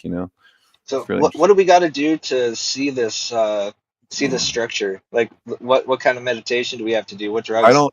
do we have to I take? think How are we idea gonna is that there's two orders to the Sephiroth. So you have one is more like a shell. So that's like why the Klipot are referred to as shells or husks around our own holiness. So it's literally like what you are. Like if you were just to remove all the influences on your consciousness, whatever they happen to be, whether they're psychological or even physical, like if it's everything that's outside of the Shefa, that emanated flow, it's like that obscures your vision of what is actually there. So like when Patanjali, so you strip everything down, you take away, you remove all of the layers that are unnecessary. Right. So like Patanjali would say neti, not this. So the pathway of negation is a pathway towards enlightenment in terms of your own, like it, and Kabbalah treats this the same way. The way that they talk about it is reserving one's awe. So like if you're in awe Sounds very of something, Buddhist. it means that you've settled for something. So you're like, you reach a certain point and you're like, wow, this doesn't compare to anything that was prior. Therefore, you're in awe of it. And Patanjali teaches that you don't stop doing that. Like just continue to do that same process. And it reaches a certain point where it's almost like gravity shifts. And that's Viveka Kyakti is the discriminative intellect between like because the idea is that like anything that stands out in space, whether made by the hands or by the mind, can't be the source because of this principle of emanation deals with things going from etheric to gross. So in order for them to stand out in form on any level, that can't by its very nature be the source because the source is ephemeral. Does that make sense? So is this like a perpetual state of awe? Like you're continuously viewing everything as beautiful or something? Like, well, they have it reserve your awe. Like, in other words, don't like, and this is, you even see this in like the book of Revelation and his treatment of or Babylon. It's like that people will be in awe of it. They're like, look how huge this is, but it's basically as big as it might be. It's still at the pinky toe of God. Like don't settle for. That's the problem with like arriving. Like you're trying to like. And even in Buddhism, when they're like the idea that you arrive at the other shore, it's like all the way along the way, you think, oh, surely this must be it. But then you see it's another level of illusion, Well, I mean, when people talk about Do this not stuff give to me, in. like one of the most limiting things I always hear is when people talk about things like, I don't know. I mean, this is just purely for like material interest of the self.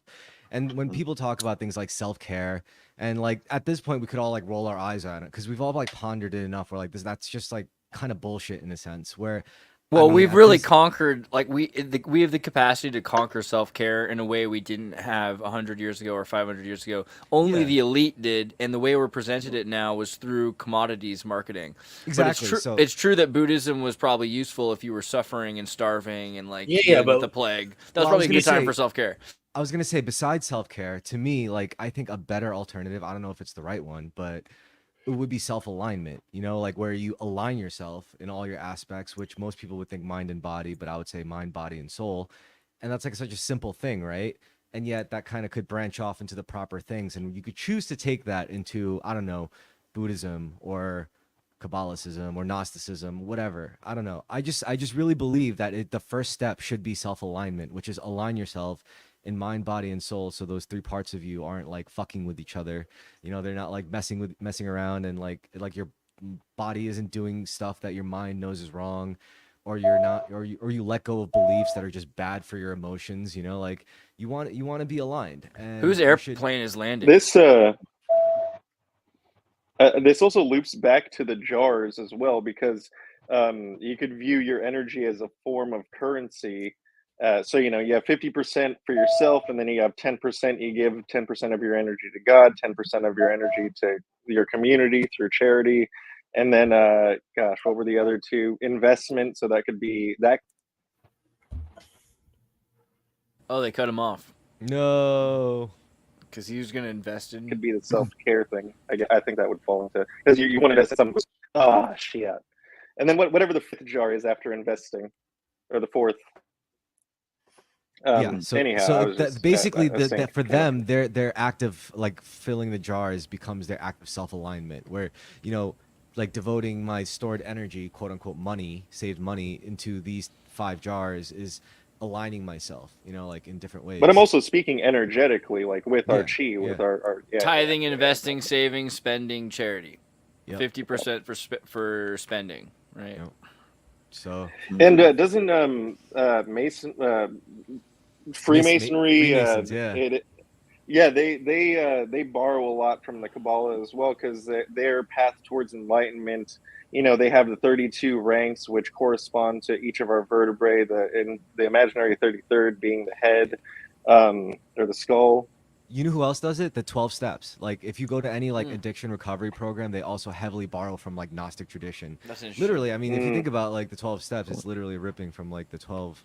Yeah, I didn't think about that, but working through the 12 steps is like working through the Sephiroth. Yeah. Exactly. Yeah. I've actually theorized that the 12 steps program was partly inspired by what Timothy Leary was doing, because I thought that was taken for granted, right? And it wasn't originally about LSD or something? Right, but specifically that he did that book, The Psychedelic Experience, where he takes this exercise to move through the bardos that are described in the Tibetan Book of the Dead.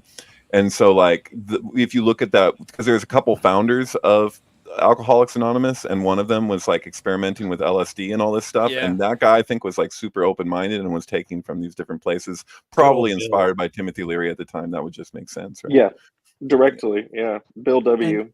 And a lot of people's problems with it, they're like, I don't want to have to believe in God to recover from my addiction. And it's like, you might have to, you know. Like, well, it's more than just God, because what is God? Like when we it's this like this is why I don't like Richard Dawkins, is because like if you look at Richard Dawkins' books, like he defines God and then attacks his own definition, like, and he does it over and over again.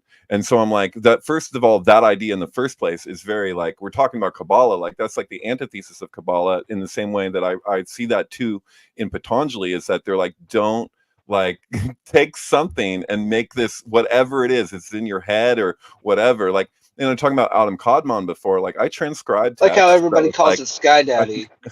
I think it was like, it was from like the 14th century or something, and it was giving that explanation of God as an old man with a beard, and then the significance of each section of the beard and all this stuff, and it was relating the Kabbalistic tree. He has 613 hairs on his chinny chin chin, David. Yeah. But then it did a thing where it was like, it kept on repeating over and over again. It reminded me of Monty Python with the Holy Hand Grenade, where they tell you 15 different ways to say the thing. They're like, count ye not unto 4. 4 is not the number of the count. But it was like, basically what they were saying was like, it was explaining what an allegory is, and it was saying, do not, giving warning, do not take this in any literal way, because this is literally just a means to articulate something that it's pointing at, but it's not the thing. And it's like an introduction from like I think the 14th century that was just like emphasizing that point to people, like, don't take this literally. And then what do people do? They literally. The way that I like to describe the way I like to describe God, I was talking to an atheist the other day, and I just said, like, God is just a metaphor for the mystery. Mm-hmm. Like, don't wrap your head around it so much in this way that like it's got to be the sky daddy or this bearded guy in the sky and the clouds or whatever. It's the metaphor for what we can't reach. It's the mystery of life, and it's what we call that. It's just a metaphor. Like, if it helps you just think of it as a metaphor, think of it that way, you know, because we all do live with this mystery that science tries to tap into and go out and grab pearls, but ultimately we don't know how we got here, other than on some instinctual level. We think that we have a soul, maybe. The Sky Daddy makes sense if he's an alien, though. Yeah. Here's the thing. I used to be really against Sky Daddy until this year. I've been working really hard on accepting Sky Daddy into my life, because before that, I used to be like, okay, obviously kind of anthropic reality, but not really. Like, the idea that the universe would be in the shape of a man is startling. It doesn't really make sense. The idea of God being man-like, that's not intuitive to me. All right, and first of all, I also want to say, well, yeah. I also want to say, back to purposely contradicting yourself for the sake of like, I just want to say that when I talk about self-alignment, I'm not talking about right or wrong. Like, I'm not talking about things you ought to do or things you shouldn't do. Like, align yourself with good. I think if you're self-aligned and you're self-aligned with evil, and as long as like your whole self, your whole being is geared towards evil, you'll probably get productive results. But the same with good too. So I'm not thinking in terms of like, oh, everyone should, I just think. How do you not think of it as like a diagnostic for your health? It has to be that your alignment is keeping your spine straight. Well, I mean, the thing is, I'm sorry, keeping your spine going gaily forward. I was gonna say there's service to self and there's service to others. Now, me personally, I try to keep my ratio like 51% service to others and 49% service to self, but I'm sure other people would think, nah, fuck that. I'll go like 80% service to self and 20% service to others if they're lucky. Or it's like I was telling you that I think that 100% service to others is ultimately complete selfishness, because it comes around. It's probably not sustainable either. I mean, that's 10% is sustainable. Well, total unconditional love is probably reserved for God. You know, that's something we can't fully embody ourselves, but we could probably tap into it. Isn't everybody kind of, aren't you supposed to put cloaks on homeless people and call that serving God? I mean, I would ideally, yeah, but I'm just saying, like, to fully embody unconditional love would be to, like, no longer be human, if anything, you know? Love without boundaries is self-destruction. I'm starting to think that the human thing isn't the problem. I mean, again, with the Genesis being about Elohim is talking to each other. So there's something very much and it's not a singular thing. Let us make this. Let us divide the night from the day. Let us, go down there. I mean, there's something about that. I mean, what other story? How are you supposed to look at Genesis other than what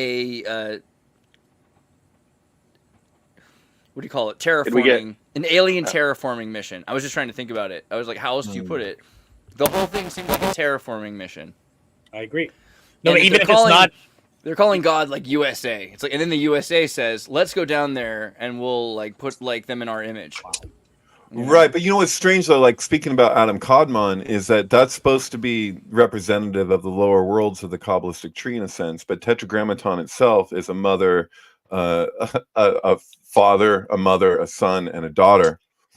You know, as it extends through the tree, that's what's expressed. But then you also have Ein Sof is like the mother of the whole thing. So the thing is literally like born out of space. But the idea is that something can't come from nothing. You could say that. It's Asherah. It's Asherah is the wife of God, and so the Sephirah. I was going to ask David this earlier because the idea that the menorah is real. The tree is Asherah. Is there a uniquely feminine? I mean, because we think of Chokmah. Yeah, the one that you use to light the other candles, that's supposed to be Malkut. That's Shekinah. So you're like you're lighting them with the feminine aspect, and so yeah, the menorah is said to relate to the Sephirot for sure. This is not right. That's funny. Shekinah, Shekinah. That's weird. There we go. What do you They're like? you, Giving they birth thought I was to the more other into the planets? Egyptian pop star than I was into the koala. Well, actually, that's applicable branding, because you could take it that I'm probably pronouncing it wrong, but the sky goddess Nut or Nuit or however you say it, like that's very relatable to the idea of Shekinah, because Shekinah is infinite space, and that space is alive is the basic idea that space is when we say empty. Just because something doesn't stand out in space doesn't mean that it's not a living thing, you know. Yo, Dave, I have a question for you. Sure. So it is said that the most powerful psychics are able to make themselves happy or sad using just their own thoughts at will. Now, I would ask you, what do you think a world would look like if everybody in the world had that ability? Are you saying fake it till you make it? Everyone has the No. ability to fake it till they make it, or No, to just emotionally, just their emotional state. Everyone has the ability using their thoughts to transfer their emotional state into a happy state whenever they want, no matter what's going on at any time. The Well, best I have- magician. yeah, Like I if don't they know. were able to. Well, that's an interesting question, but I mean, I feel kind of like we start to go into that like Donnie Darko territory of like love on one side of the spectrum and hate on the other, and like, you know, like that kind of dualistic treatment of it when we say happiness, because you know, suffering itself has something to that comes from it, like it's just they're two sides of a spectrum of something. I think like when we talk about like love, like I don't believe love itself has an opposite. Like I think we have a substitute version of love that has an opposite that oscillates, but I think love itself is an all-encompassing realization, you know. I do agree that like the nature of the divine is probably love. I call it like if there was any tangible, like closest inkling of a tangible way to like describe it, I would say, yeah, the fabric of the divine, of God, of whatever, of angels, they're probably made of love, honestly.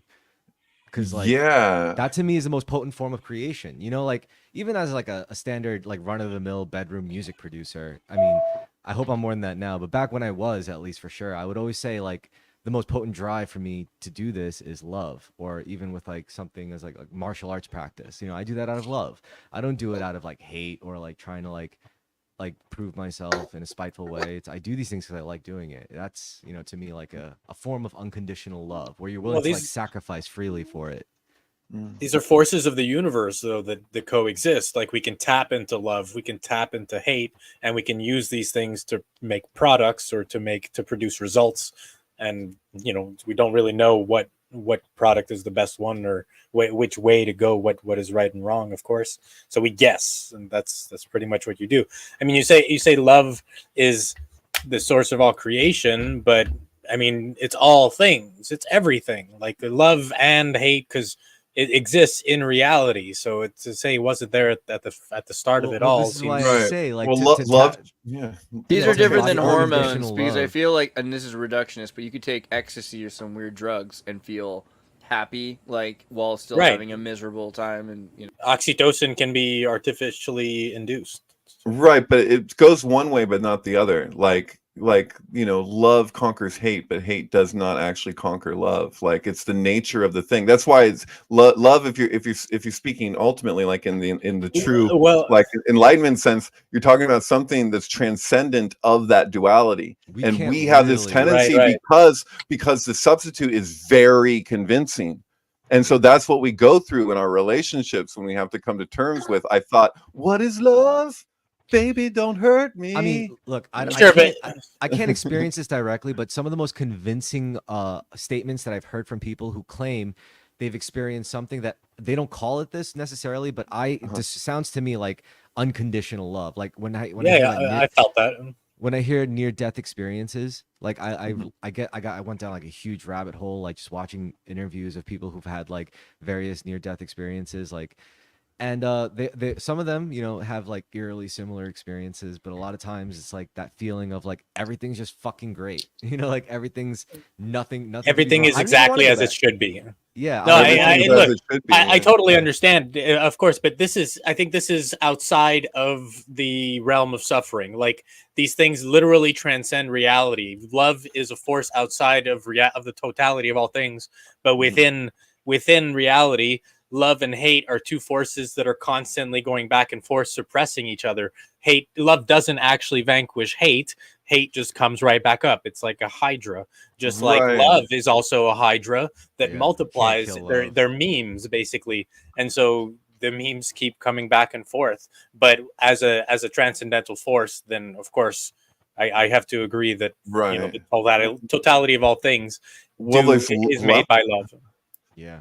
Isn't there levels and levels to the illusion of what stands in for love, though? Like the lust of result has so many applications. I have a really good one. There's very, very smart people. In fact, people much smarter than me that I know personally that say it's not love, it's truth. Their highest ideal is truth. Same thing. Right, but truth worship has its problems, though. The problem is that when you worship has its problems, you know. Of course, but that's the thing. When you worship truth and when you worship love, you find yourself. The truth to be is on you the look fat side in those jeans. Love is the truth. But the thing is, when you worship that, you place yourself in the side of that in your mind. You create an idea of what love is like and an idea of what truth is like, and then you go, no, that's not real truth and that's not real love. I have real truth and real love. It's a great substitute for unconditional love. You know, like at least I don't know about that necessarily, because like I think there is a certain level of gnosis that can come from really experiencing something when you're not placing filters over your eyes, and you're not like, oh, I'm going to subscribe to truth, I'm going to subscribe to love. But when you feel it, you really do feel it. I think that's a phenomenon that's totally phenomenological. Real. I agree, but then we contextualize it and we call it love. And then we attach to it, even if it's a transcendental. It's in the air, and you cast. It's the thing. It's not. It's not the word truth or the word love. It's this phenomena that we experience objectively, and then we articulate it subjectively. I see. Right. So, yeah. So when people worship the idea of. They worship the idea of truth as opposed to actual truth, just like they worship the idea of love instead of actual love. There you go. That's perfect. Thank you. Yeah, I like exactly. that. Makes a lot of sense. Yeah, and then they go, I am the arbiter of love, and I get to judge what love is or is not. New age. But yeah, I wanted to come on terror risk. I think it does relate the point. I think that a lot of people are missing out on. I don't think we aren't nurturing society in the right ways. I think a lot of people agree on that, but like, what is the necessity of having free arts or creating new art forms and all of that? Well, I think creating something new in an artistic sense, symbolism is very important. And so accepting new things is allowing the expression of God, himself, herself, however you want to say it. And so I think that's why we run into dangerous territory if we get into a society that only reminisces about the past without creating anything new. I think that's why it's very important to have creative expression, not just, in the hands of a few people, but to like make that a cultural, I'll call it impetus or whatever. I think it's very important, and that's one thing that we're overlooking. I think we discourage artistic behavior in like every level of our education system. Like it's way too formal. It's like, okay, here's that's not productive enough. Exactly. And so, I think acceptance of new things and acceptance of having at least something cultural, and something cultural that isn't just, branding, corporatism, corporatism and a lot of branding. I probably said that already. But yeah, having new things is an important expression of God and an important expression of just love in and of itself. So the universe is a novelty generator. I'm trying to. That was very McKenna, yes. Like, I mean, we got a presidential assassin. I mean, as terrible and sociopathic as it was, I guess you could say that was like a twisted form of artistic expression from just some random. Well, it's expression, but it's not. It's not artistic expression. It's just expression. I mean, everything can be art. I don't think. This is modern art, bro. But everything is expression, Yeah. What else? I think that call it art, but trying to. Is this true that Facebook is starting to censor and say that the Trump getting shot in the ear was fake? Like, this is something I've been hearing today. Yeah, Facebook, and, like, you can't search it on Google or something like that. Like they're actually trying to go with that this was like And a you know fake what? situation. You know what I always respect. I always think it's an act of courage when you get government officials coming out and saying talking about aliens. I'm like, brother, you just ended your career, but clearly, like they must kind of believe in it, you know, at least. Well, it's gotten to the point that I think they it's don't dumb. end their Unless career they're part of anymore. it. Unless, Like, yeah. like that's the thing, is it's broken through to where it doesn't end their career. Like they're trying to have people, Yeah. like they're encouraging them to talk about it, you know, instead of like don't see, don't tell or whatever. It's like see and tell. It's controlled. They're controlling disclosure basically because they did definitely open up and admit to having UFOs and phenomena that they denied for decades and decades, and now they're just like, yeah, by the way, it's always been true. We just were like, let's just keep it top secret for some reason. And Do Well, you that'll notice be a the lot of that? A new lot of that, tax yeah. scam. A lot The of that what? Like bullshit. NASA. A lot of that stuff came out when AI started rolling out. Did you notice that? It's almost like that was like the most likely outcome because it's well, it's been going on for a while. I've been observing the UFO phenomena since like 2000, I don't know, 2006, and like yeah, the government suddenly over multiple times over the years they've just been going, by the way, we've always known about this, by the way, here's some footage, by the way, here's Well, what do and then you people just didn't give a shit. what do you think about Stephen Greer, man? Like I kind of feel like, I don't know, when he talks, like I want Dr. to think he's Stephen full of Greer. shit.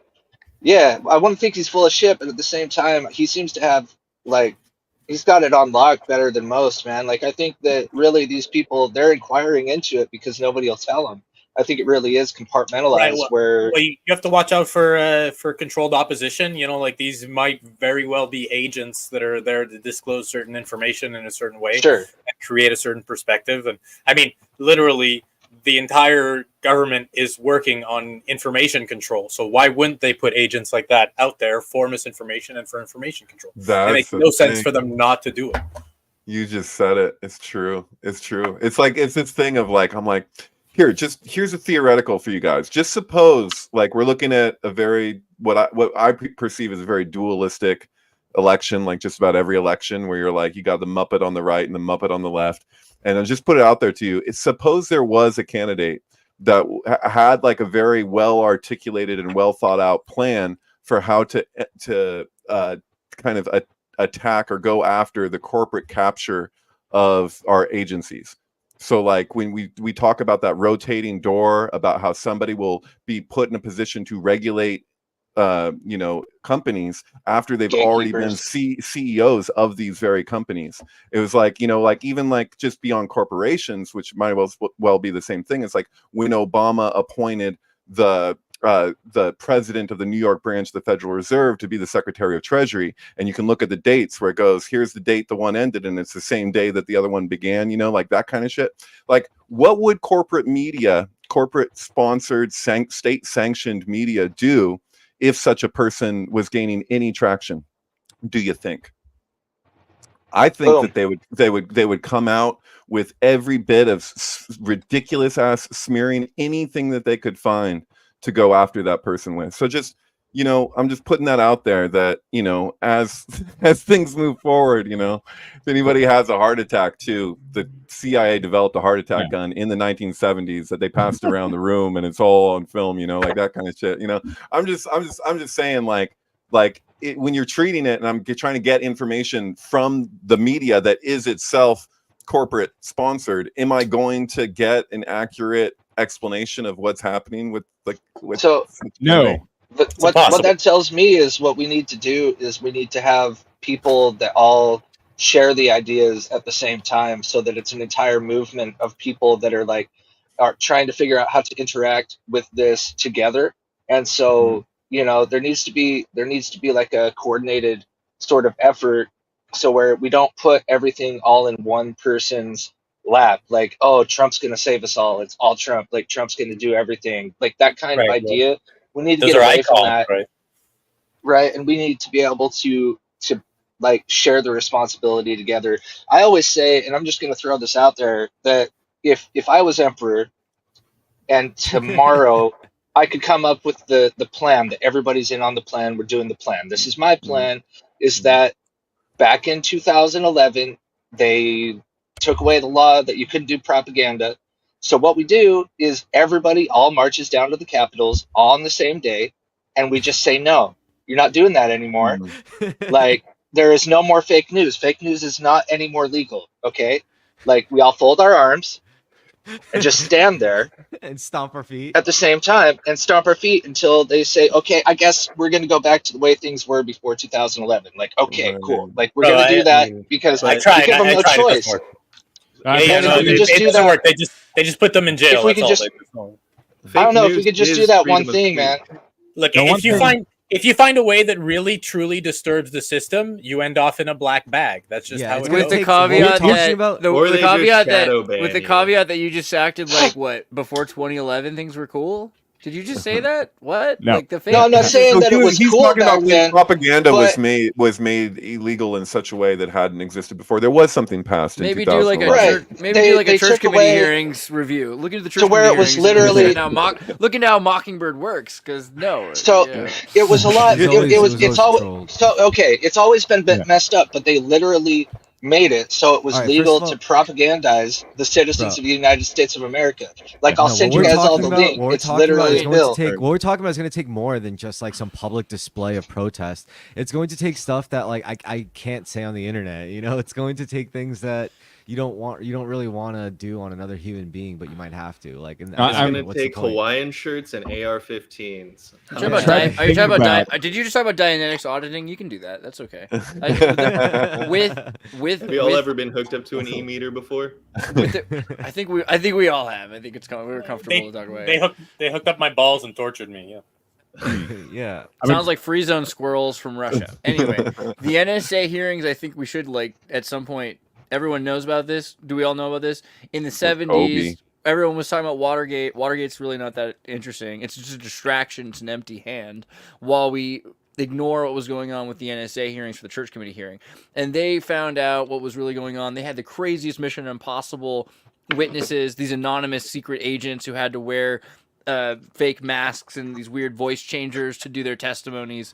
And basically they found out, most of the media has been run by the government ever since it was taken from William Randolph Hearst, because the Associated Press at the time. They don't have to hide it anymore, though. That's the point. Yeah. So was the Patty that's Hearst my spiel. abduction like a CIA operation? Is that what you're saying? I don't think so. There's got to be isn't a CIA operation. There's got to be there's got to be a link between Weather Underground and the Patty Hearst situation. I think that there are probably. Well, I would just say that the Patty Hearst situation just speaks to something we're kind of all like to greater and lesser degrees subjects of, where you side with your kidnappers. Yeah, if you haven't seen situation? the movie JFK, I think it was 1994 it came out. Amazing movie. And like pretty much every fact that was displayed in the movie JFK, it is historically basically indisputable. And there's a lot of historical facts in the movie that you can't really read on Wikipedia, but they are controversial enough to necessitate a rebuttal if they were false. And it was a very big movie, very awesome movie too. But it really shows you all the crazy stuff that was happening around the JFK assassination. And then there are so many facts around the JFK assassination to give evidence that it was an inside job by the CIA. One example of that is that the media had the story of the JFK assassination ready to go the day of the assassination to be globally distributed. So this is all verifiable, by the way. This happens within the movie, and it's indisputable. So YouTube cannot flag us there. They have to actually bring up the evidence that is false. But yeah, that happens in the movie. And if we get flagged, then we know it's true. Is that Oliver Stone? But yeah, like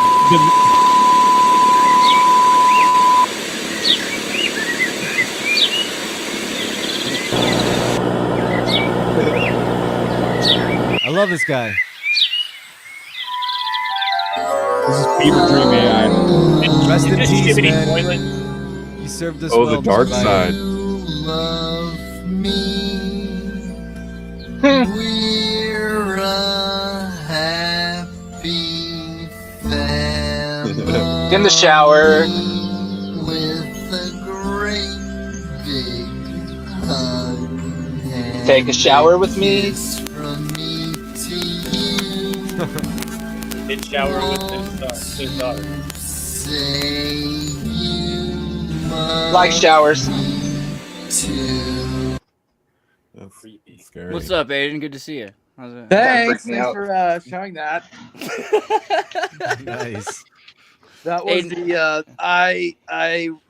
I really thought of that idea for a while because I think I initially thought of it when they said there was going to be this new Barney movie coming out, and it was going to be done in that I guess what style is it? It's the A24 style. Oh, really? Yeah. So it's going to look like I like it those was going to be movies 'cause they about have the good black actors. character that played Barney becoming a sex therapist, I think. Nice. And they're going to make it look like it was in the 90s. And then I was like, well, wouldn't that be funny if just having Hunter Biden be on the Barney set? Like, just passed out, like... Just Dan Schneider on the side. I read it differently. I was like, wouldn't it be fun if you were like hyper inebriated and everything was bleeding together? To like the safest place you could feel would be with Barney on the dinosaur set. Wait, wasn't this in The Men Who Stare at Goats? Like, wasn't that what was playing in the room where the guy was locked in there having to watch the thing on repeat over and On over again? LSD? Like Yeah, acid? they're giving it. Yeah, they were like doing the like Gale what, to the I can't remember the name of the technique in A Clockwork Orange. I'm spacing on it, but yeah. I do remember that there's a movie already about this called Death to Smoochie, right? There's the Edward. Yeah, I was just movie. thinking Oh, that. yeah. No, the best Smoochie was one of the the best biggest show about this bombs is Happy. ever. Oh, yeah. Watch I've been Happy. meaning to watch that movie. I forgot about it. It's a good Check one. out Happy instead. I think it's I don't know if important. that- This is pretty real though, but yeah, Happy's important too. Happy's probably Happy's more like fucking relatable. Crazy. There's a Yeah. lot of hate. Very movies relevant about- for modern times. Happy. Yeah. Like he was saying stuff that would have gotten him killed if he was openly speaking. When was this movie? I feel like Happy is a Smoochie- TV show written by Grant Morrison.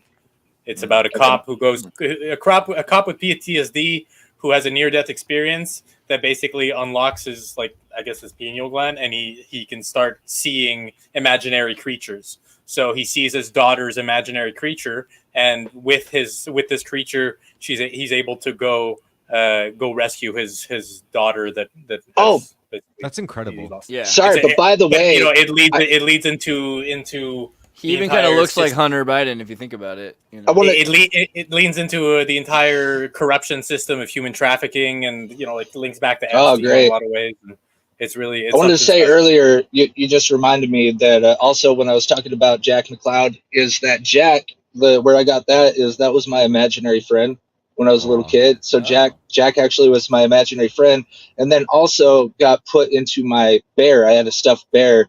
And so once I didn't have an imaginary friend anymore, I put that psychic energy into the bear, and that was Jack. And so Jack is like my concept of Tyler Durden, right? So You seen the movie Wake Up right now, Jack? instead of Colin, I'm Jack McCloud.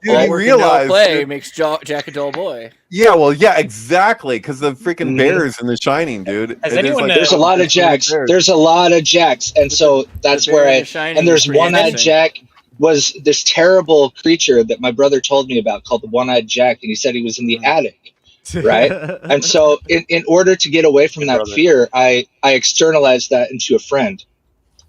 And that was my imaginary friend, Jack. Or it was the demon. This is the Bear Jack. Oh my god! Has anyone watched Doctor Sleep? Yeah. The sequel to The Shining. Yeah. It's a great movie. I started reading it, but I didn't watch it or read it. But I liked it. It's not necessarily good in execution, but in themes and concepts, it has some great exactly. I actually agree with that. Yeah. No, it drives me nuts though, because as I'm watching, I'm like, wouldn't this, like what they did at the end of Rogue One with Carrie Fisher? I'm like, wouldn't this be? I don't know how rights work with things or whatever, but wouldn't this be the ideal place to have like Scatman Crothers like using an AI? Like this is a place where I'd be okay with that. You know what I mean? Like. Dude, where Carrie Fisher's floating through space, I was recently reminded that she's in Austin Powers as the therapist that teaches Dr. Evil. So there should be like a thing with Dr. Evil like floating through space in like the big boy, rocket. I feel like that's the ultimate Star Wars. Okay, what did you guys think about the Olympic opening? I think it could be I like Not their my friend. Olympics super authentic. I think it could be gayer. You know what I mean? Like, So it's shittier. I feel like more authentic. I just That was feel. beautiful. I said it before. I'll say it again. That it's not religious freedom. It's religious protectionism to not want them to do something that offends you. And that if any No, I don't mind. if any Christian right was offended by that, it's the same as Islamicists being upset at like a cartoon of the Prophet Muhammad. It's the same. Yeah, but they won't kill I don't the think people. it's like trying to say they can't do it. It's trying to say a that very the Olympics Canadian is supposed take, to be like the Olympics is supposed to be this respectful like brothership or whatever of the whole world. And then when you're coming and you're doing like it's specifically designed. Bro, you just said it. Brothership of the Christians. world. It's so gay. Wait. I like how Wasn't- Iran put it. I'm sorry. Iran put it. They're just like, I mean, they Gay. just flat out said it was insulting. You know, I got a better one, dude. The Olympics are gay, and they're always going to be gay, and the military is always going to be gay, and I'm fine with the gay Olympics. How about Hey, Charlie? I got a question, man. Okay. I really want to pose this. Okay. Wasn't Da Vinci accused of being a heretic to a degree? Like, didn't he just kind of like go right along that edge? Because the Da Vinci piece in the first place was controversial anyway, was it not? Like, didn't that offend some Christians too, or am I missing something? I know it's hard to tell because we have the have the whole Dan Brown thing, and that's kind of mixed into the story, and people kind of don't know where the whole Da Vinci Code thing ends and reality begins anymore. Right, but that's stupid anyway. It's totally John. That's not freaking. It doesn't matter how Mary occult they were. Magdalene. It's that they were super gay. Like, there's no question that the ancient No, Greeks John were gay. was feminine. That's why he's depicted that way by Da Vinci. Am I wrong? Am I Well, wrong? I have a question for you guys actually. This is like more like a personal question for I think that anyone could relate to. When like coming into contact with this occult stuff or like conspiratorial things, what would you say would be some like advice to not go crazy on it, to not get lost in the sauce, to not like allow this to be all consuming into your life where you have to still play the game? Okay, right? when you're worried about what they or the elite or whatever are doing, because I feel like that's a big one. We're like, oh my gosh, look what they did to our Olympics, look what they did to our outfits, look what they did to our meals or Lunchables or whatever. Look what they did since 2011. That's the thing. Yeah. If you think things were okay in 2011 and you're trying to get back to that, that's the same kind of. That's like literally everyone's like that. Everyone is trying to get back to that time. I don't think that it's like everything was good in 2011. I think that it wasn't legal to overtly, give everybody propaganda to where it snowballed to what we have now. That's very apparent. That's all I'm saying. You're referencing something specific, and I that does totally ring a bell. I think if we could pull that up, I don't know where it is. It's literally just look up 2011 legal to propaganda. It'll come up immediately. What was it? Well, yeah. We only have free speech for the elite in this country, and so I don't think we have. And like they can afford to pay more for it, right? Yeah, we have some people still have a lot of pride, and I do think it's foolish pride in saying that we have free speech and you can say that one, but like, oh, that doesn't mean you're free from the social consequences. But like, what if the government isn't running the show anymore? What if the Constitution doesn't matter anymore because the people that run the country are actually people associated with the economic power, which is therefore the corporations.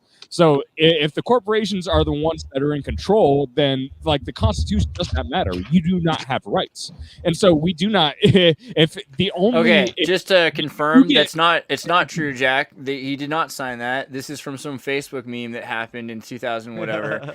And what they said, it is what true. they did. It is true. Here's the article. Here's the article. It shows you that they were talking about a defense. They always fund act, try and pull that shit. But they relate back to, like I was going to point out, the Information Education Exchange Act of 1948, which is more accurately saying that they can do this because the Signals Corps have been doing this forever. There's no circumstance where the government would not be allowed to disseminate propaganda because propaganda is just information media. So of course they've been doing that. That'd be like saying that we weren't allowed to have like the BBC couldn't exist or something. We're just more aware of it. I'll be right back. I'll find it.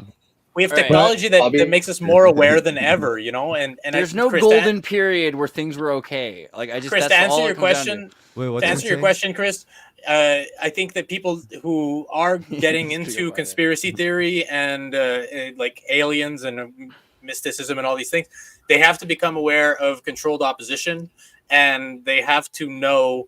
They have to see conspiracy as like a meta conspiracy. They have to recognize that within the realm of conspiracy, there's misinformation and there's conspiracies to turn conspiracies against us.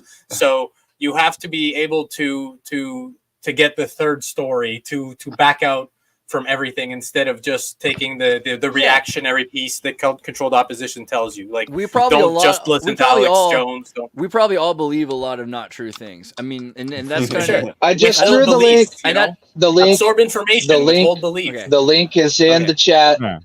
The link is in the chat. I'm not making shit up. U.S. repeals propaganda ban, spreads government-made news for decades. Let's read the. Yeah, propaganda. Let me see if I can get past the scripts here. One last sentence. You can have free speech, but if you choose to express your free speech, you'll just lose your job, your family. Your resources and pretty much everything but food. So this bill would tweak the Smith-Mundt Act of 1948 that we just talked about and the Foreign Relations Authorization Act 1987 that had been passed to protect U.S. audiences from our own government's misinformation campaigns. So what happened in 87 is because we were committing so many overseas misinformation campaigns, they said we have to be careful that these don't affect domestic information because we were running so many, right? We were telling people in every country every kind of thing because we were in the Cold War. So they were saying in 87 up until the Cold War, like, hey, well, we have to be careful because that information can actually affect people back home. And they're saying that they're trying to tweak it to repeal that in 2012. Okay. Mm-hmm. Yeah. But yeah, okay, so in other words, this is not propaganda, this is misinformation. This is saying that the government is legally allowed to give misinformation. Right. That's that word is not an appropriate word to use in this context of what we're really talking about. It's totally true. Yeah. Yeah. Because I mean, that was the thing. Orwell said all art is propaganda. So it's kind of like we were throwing around like, what is art? You know, was this the shooting attempt art? I think it's where somebody went at one point. And I was going. Sun Tzu would have called it the art of war. When you said that, I was going in my mind to like anthropologically to the Golden Bough, and is that art? And then I'm like, well, you know what I mean? Like we can regard art as a tool to alter consciousness, and in that tool, it becomes a psyop tool. So how we use the tool is what determines, you know, its effectiveness, but not all art is as effective in altering the mind as others. And government sanctioned propaganda, well, that's still art. It's just, it's part of that system. And then out of that, other artists make propaganda that is like adjacent or connected to these pieces of propaganda. It's psyops are a self-feeding system. They form echo chambers that reinforce their own lie, basically. I know we're 2 hours deep, but there's like one more. There's an emotional I gotta get this picture up for American Time Machine. But there's an emotional investment in propaganda, and so a lot of people will believe something, and they're not going to be willing. Wait, is this? I just closed it. Hold on. Emotional propaganda, right here, right? Yeah, there you go. What were we gonna say about this time machine? It's I don't know. I think it's a very, very beautiful, awe-inspiring painting. And because Adam looks like you. That's why. Thank you. It's the tiny penis, but it's I don't think all art is propaganda. I think sometimes art is just raw, awesome, transcendent beauty, and I don't think things that are transcendent are propaganda. No, I agree with you. I think that though, if you're talking about Orwell, then you have to talk about Huxley. And Huxley and Orwell, like they I don't believe that they actually contradict as much as people treat it. Like it's kind of like Descartes and Hume, you know, where it's like one actually kind of fills in for the other. So all this Huxley's concern was like so much information, being people in the future being so overwhelmed with information that they become complacent because they're no longer able to really take a position. So that was one of his big concerns. Orwell was the exact opposite, where he felt that information would be so withheld from the general public that they would be able to have a top-down control through that. But the paradox is that both things exist. You know, both are happening at the same time. Yes. Well, the thing is, wait. One thing on George Orwell is like, am I back? Can you guys hear me? Because I can hear you. That he was part of that. Okay, because I got kicked out as soon as I as soon as I shared that link with you guys, I got kicked out. I don't know what you guys said about it, but I tried to share it 3 different times on APM. Chris was telling me he couldn't see it. So I don't know, bro. Like, there's something to it. It's a real thing. That's all I have to say about that. Go, carry on. What we were saying is we agree with you that exists, and what they were talking about is that their government ran disinformation campaigns all over the world, and in 1987 they said they no longer wanted to have those information campaigns affect domestic, and then that's being amended as of 2012, it looks like you said, which is not a propaganda campaign. That's a misinformation campaign, which is even actually more to your point. But what I want to say about George on. Orwell is that he was doing misinformation on the Spanish Civil War, Germany in the 1930s, France's position of the World War II. He was doing all that. Like, he was lying out the wazoo on that. Was he lying? He was a propagandist. Some animals seem more equal than others? What? Was he lying about that? Wait, sorry. Well, like, I mean, George Orwell was the like Dr. Seuss was also a propagandist, you know. Yeah. For the liberal side of the or the communist side of this Spanish Civil War, and he supported that. So he's a really weird guy. I don't know about him. All right. First off, Eric Blair, whose grandfather and father were administrators and who was born in India, was not on the liberal side. He was on the, well, maybe because he was an anarchist in the anarchist war. But the anarcho-Spanish war was run by Stalinites, and the Stalinites ended up genociding all the Spaniards that they could, including particularly the communists and the anarchists. Because they said, hey, we don't need any of these guys because we're going to have a conservative, authoritarian, right-wing military. It's weird that we're calling it liberal or social, like socialist only in the sense of economic theory. But Orwell, and again, this is the biggest problem. We keep using the word propaganda wrong. Propaganda does not mean misinformation. Propaganda means information. If you go to Italy, you go to any country, the mailbox says propaganda. The thing is that propaganda is where you get your newspaper. Propaganda from etymology is to propagate. So propaganda is the propagation of memes. But it shouldn't necessarily mean misinformation. You're talking about like Charles Schultz and the Signal Corps. The Signal Corps were misinformation campaigns. Misinformation campaigns are different. Under that definition, art is propaganda. It's just not government propaganda. It's more spiritual propaganda or transcendental propaganda. But propaganda itself has a bad name because I agree. But the same, this is why you know why same for indoctrination. Indoctrination has the same problem, but at its core, but propaganda is a rhetorical thing. It's just trying to share your perspective. Propaganda is a artistically. Propaganda is a racist term, kind of like marijuana. Like if you were going to try to get people to say that cannabis or conspiracy theory.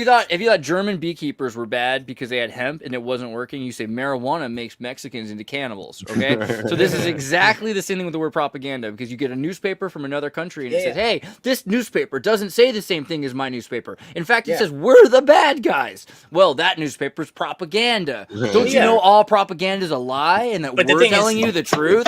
You know, we have a word now for it, which is psychological truth operation. Since 2011. You know, now this is a psyop. So it's I think that the language is lagging behind, and we're changing it in ways that kind of controls perception of certain concepts. You know, the level at which Andreas, aren't you late? The level we started it early, 3 hours deep. Come on, you could go to your date after. The level at which the news has started to disseminate like pure propaganda, pure misinformation, whatever you want to call it, has accelerated so much ever since this bill that it's ridiculous that everybody can tell when they turn on the news that they're just getting a spin. They're not getting information. It doesn't even try and hide anymore. That's what I'm trying to say. It's like, it's not, like, I get what you're saying. It's not always been better or something. It's never been that like Mockingbird didn't exist or whatever, you know what I'm saying? Like it did, but like, I mean, of course we know that, you know, that 2011 event occurred and they made up a lot of stuff about that too. And the whole conspiracy theory was disseminated by the CIA so that, you know, people looked bad if they were questioning things. Like there's always been official story, you know what I mean? But now it's like blatant, in your face, ridiculous. And things have gone downhill ever since then. We're post-truth, definitely post-truth, and no one's. There's a lot of reasons to that no one says an entertainment company has to provide you with truth. It's like corruption or propaganda has evolved. It's sophisticated as it has before. It's like a next generation of propaganda and of psyop.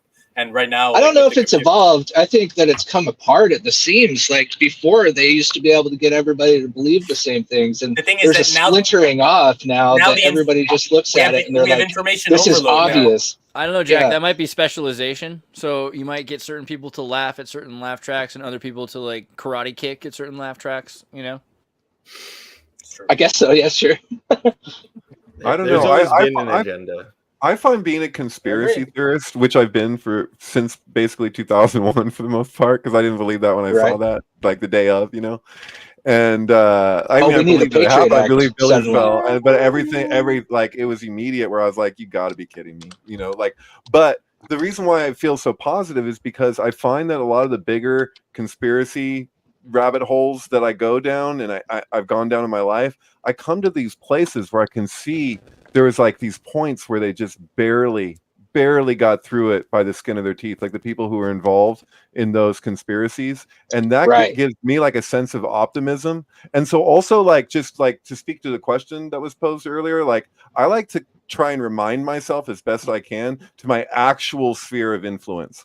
So when it comes to looking into these things, it's like, how much can I actually do anything about this? Like where the futilities exist and accepting those futilities, but still doing what I can. Like, I don't like the idea of acceptance being to passively put up with something and do nothing about it. At the same time, if I'm not realistic about what I can actually change, that becomes a source of stress because I can feel in my body myself contract in relationship to, recognizing certain information. I'm Right. like, you kind of this have needs to be known. have like a filter of I don't give a shit. You kind of have to be able to separate yourself. But I think it depends if you find a function for it. Like let's say as an artistic person, you're able to translate it to music or to art of any form, then I think that creates a chain of memes that spreads the information, and then you might actually have someone that can actually do something about it that encounters this information through the medium you've chosen. Well, I mean, let's be honest. The real use case of that kind of like tapping into that sense of self is courage. It's because like artistic expression requires courage. It takes courage to like put your shit out there to the Sure, world it takes for courage everyone. and inspiration, emulation, and the more you do it, the more you encourage other people to do it. And you talk about courage. Well, encouragement has the word courage in it for a reason. It's It's like a because form of we energy. encourage each Yeah. other, and we give each other courage through emulation and through awe-inspiring, basically. Yeah. So we got any closing statements? Quality over diversity. Quality. Only in memes, though. Only in memes. I mean, I want all sorts of people. We need all sorts of people. When you open up the fortune cookie, David, sorry. when you open up the fortune cookie, do you say like in memes, like after whatever it is that you read? In memes. Instead of in bed? Never mind. I'm sorry. I got it. I like it. I feel like in the future, we're going to have to accept that propaganda isn't misinformation. And we're going to have to accept that misinformation and disinformation are different things and figure out which one's which. And also the idea that post-truth means that what affects you matters more than what's happening in real material reality sometimes. And that's a lot of people's reality has nothing to do with what really happened. They're affected more by the tabloids about, the misunderstanding of what happened. I believe we can come out of post-truth successfully and come back to the only real truth, like Yoda put it. Everything is transient, even our human relationships and our life and our identities. So anything that thinks we can have an identity is propaganda. So, but that it is true that is true that it is true that everything else is propaganda. But there is anything that makes you mistaken identity for self is making a mistake. Exactly. Thank you, Vincent. Vincent has the right. Totally. Identity also doesn't form in a vacuum, so that's something to consider. Indeed. I really want to self-perception. I want to write that book. We need to write that book, Kurt. That'll be like on Cambodian Amish Maoism. I think that's the. I know more about Amish than I know the other parts. I'm just gonna say the I same. know thing they always cheat with their say. tractors. They're not supposed to use rubber tires on the tractors, but some of them cheat on it. Those Mennonites. It's deep. It's deep. I was gonna say the same thing I always say, which is align yourself in mind, body, and soul. Do that, then do whatever the fuck you want. I don't care. Hopefully it's good. If it's not good, then I wish it was. Yeah, David said Do the anything tree of about that. life embodies plants. I think he meant fungal matter. I'm not entirely sure. all organic matter is the idea. So something's All an actual organic matter. thing. No fungus, no trees, no humans. You're right. Cool. All right. I love you all. I just want to say that angels are real, and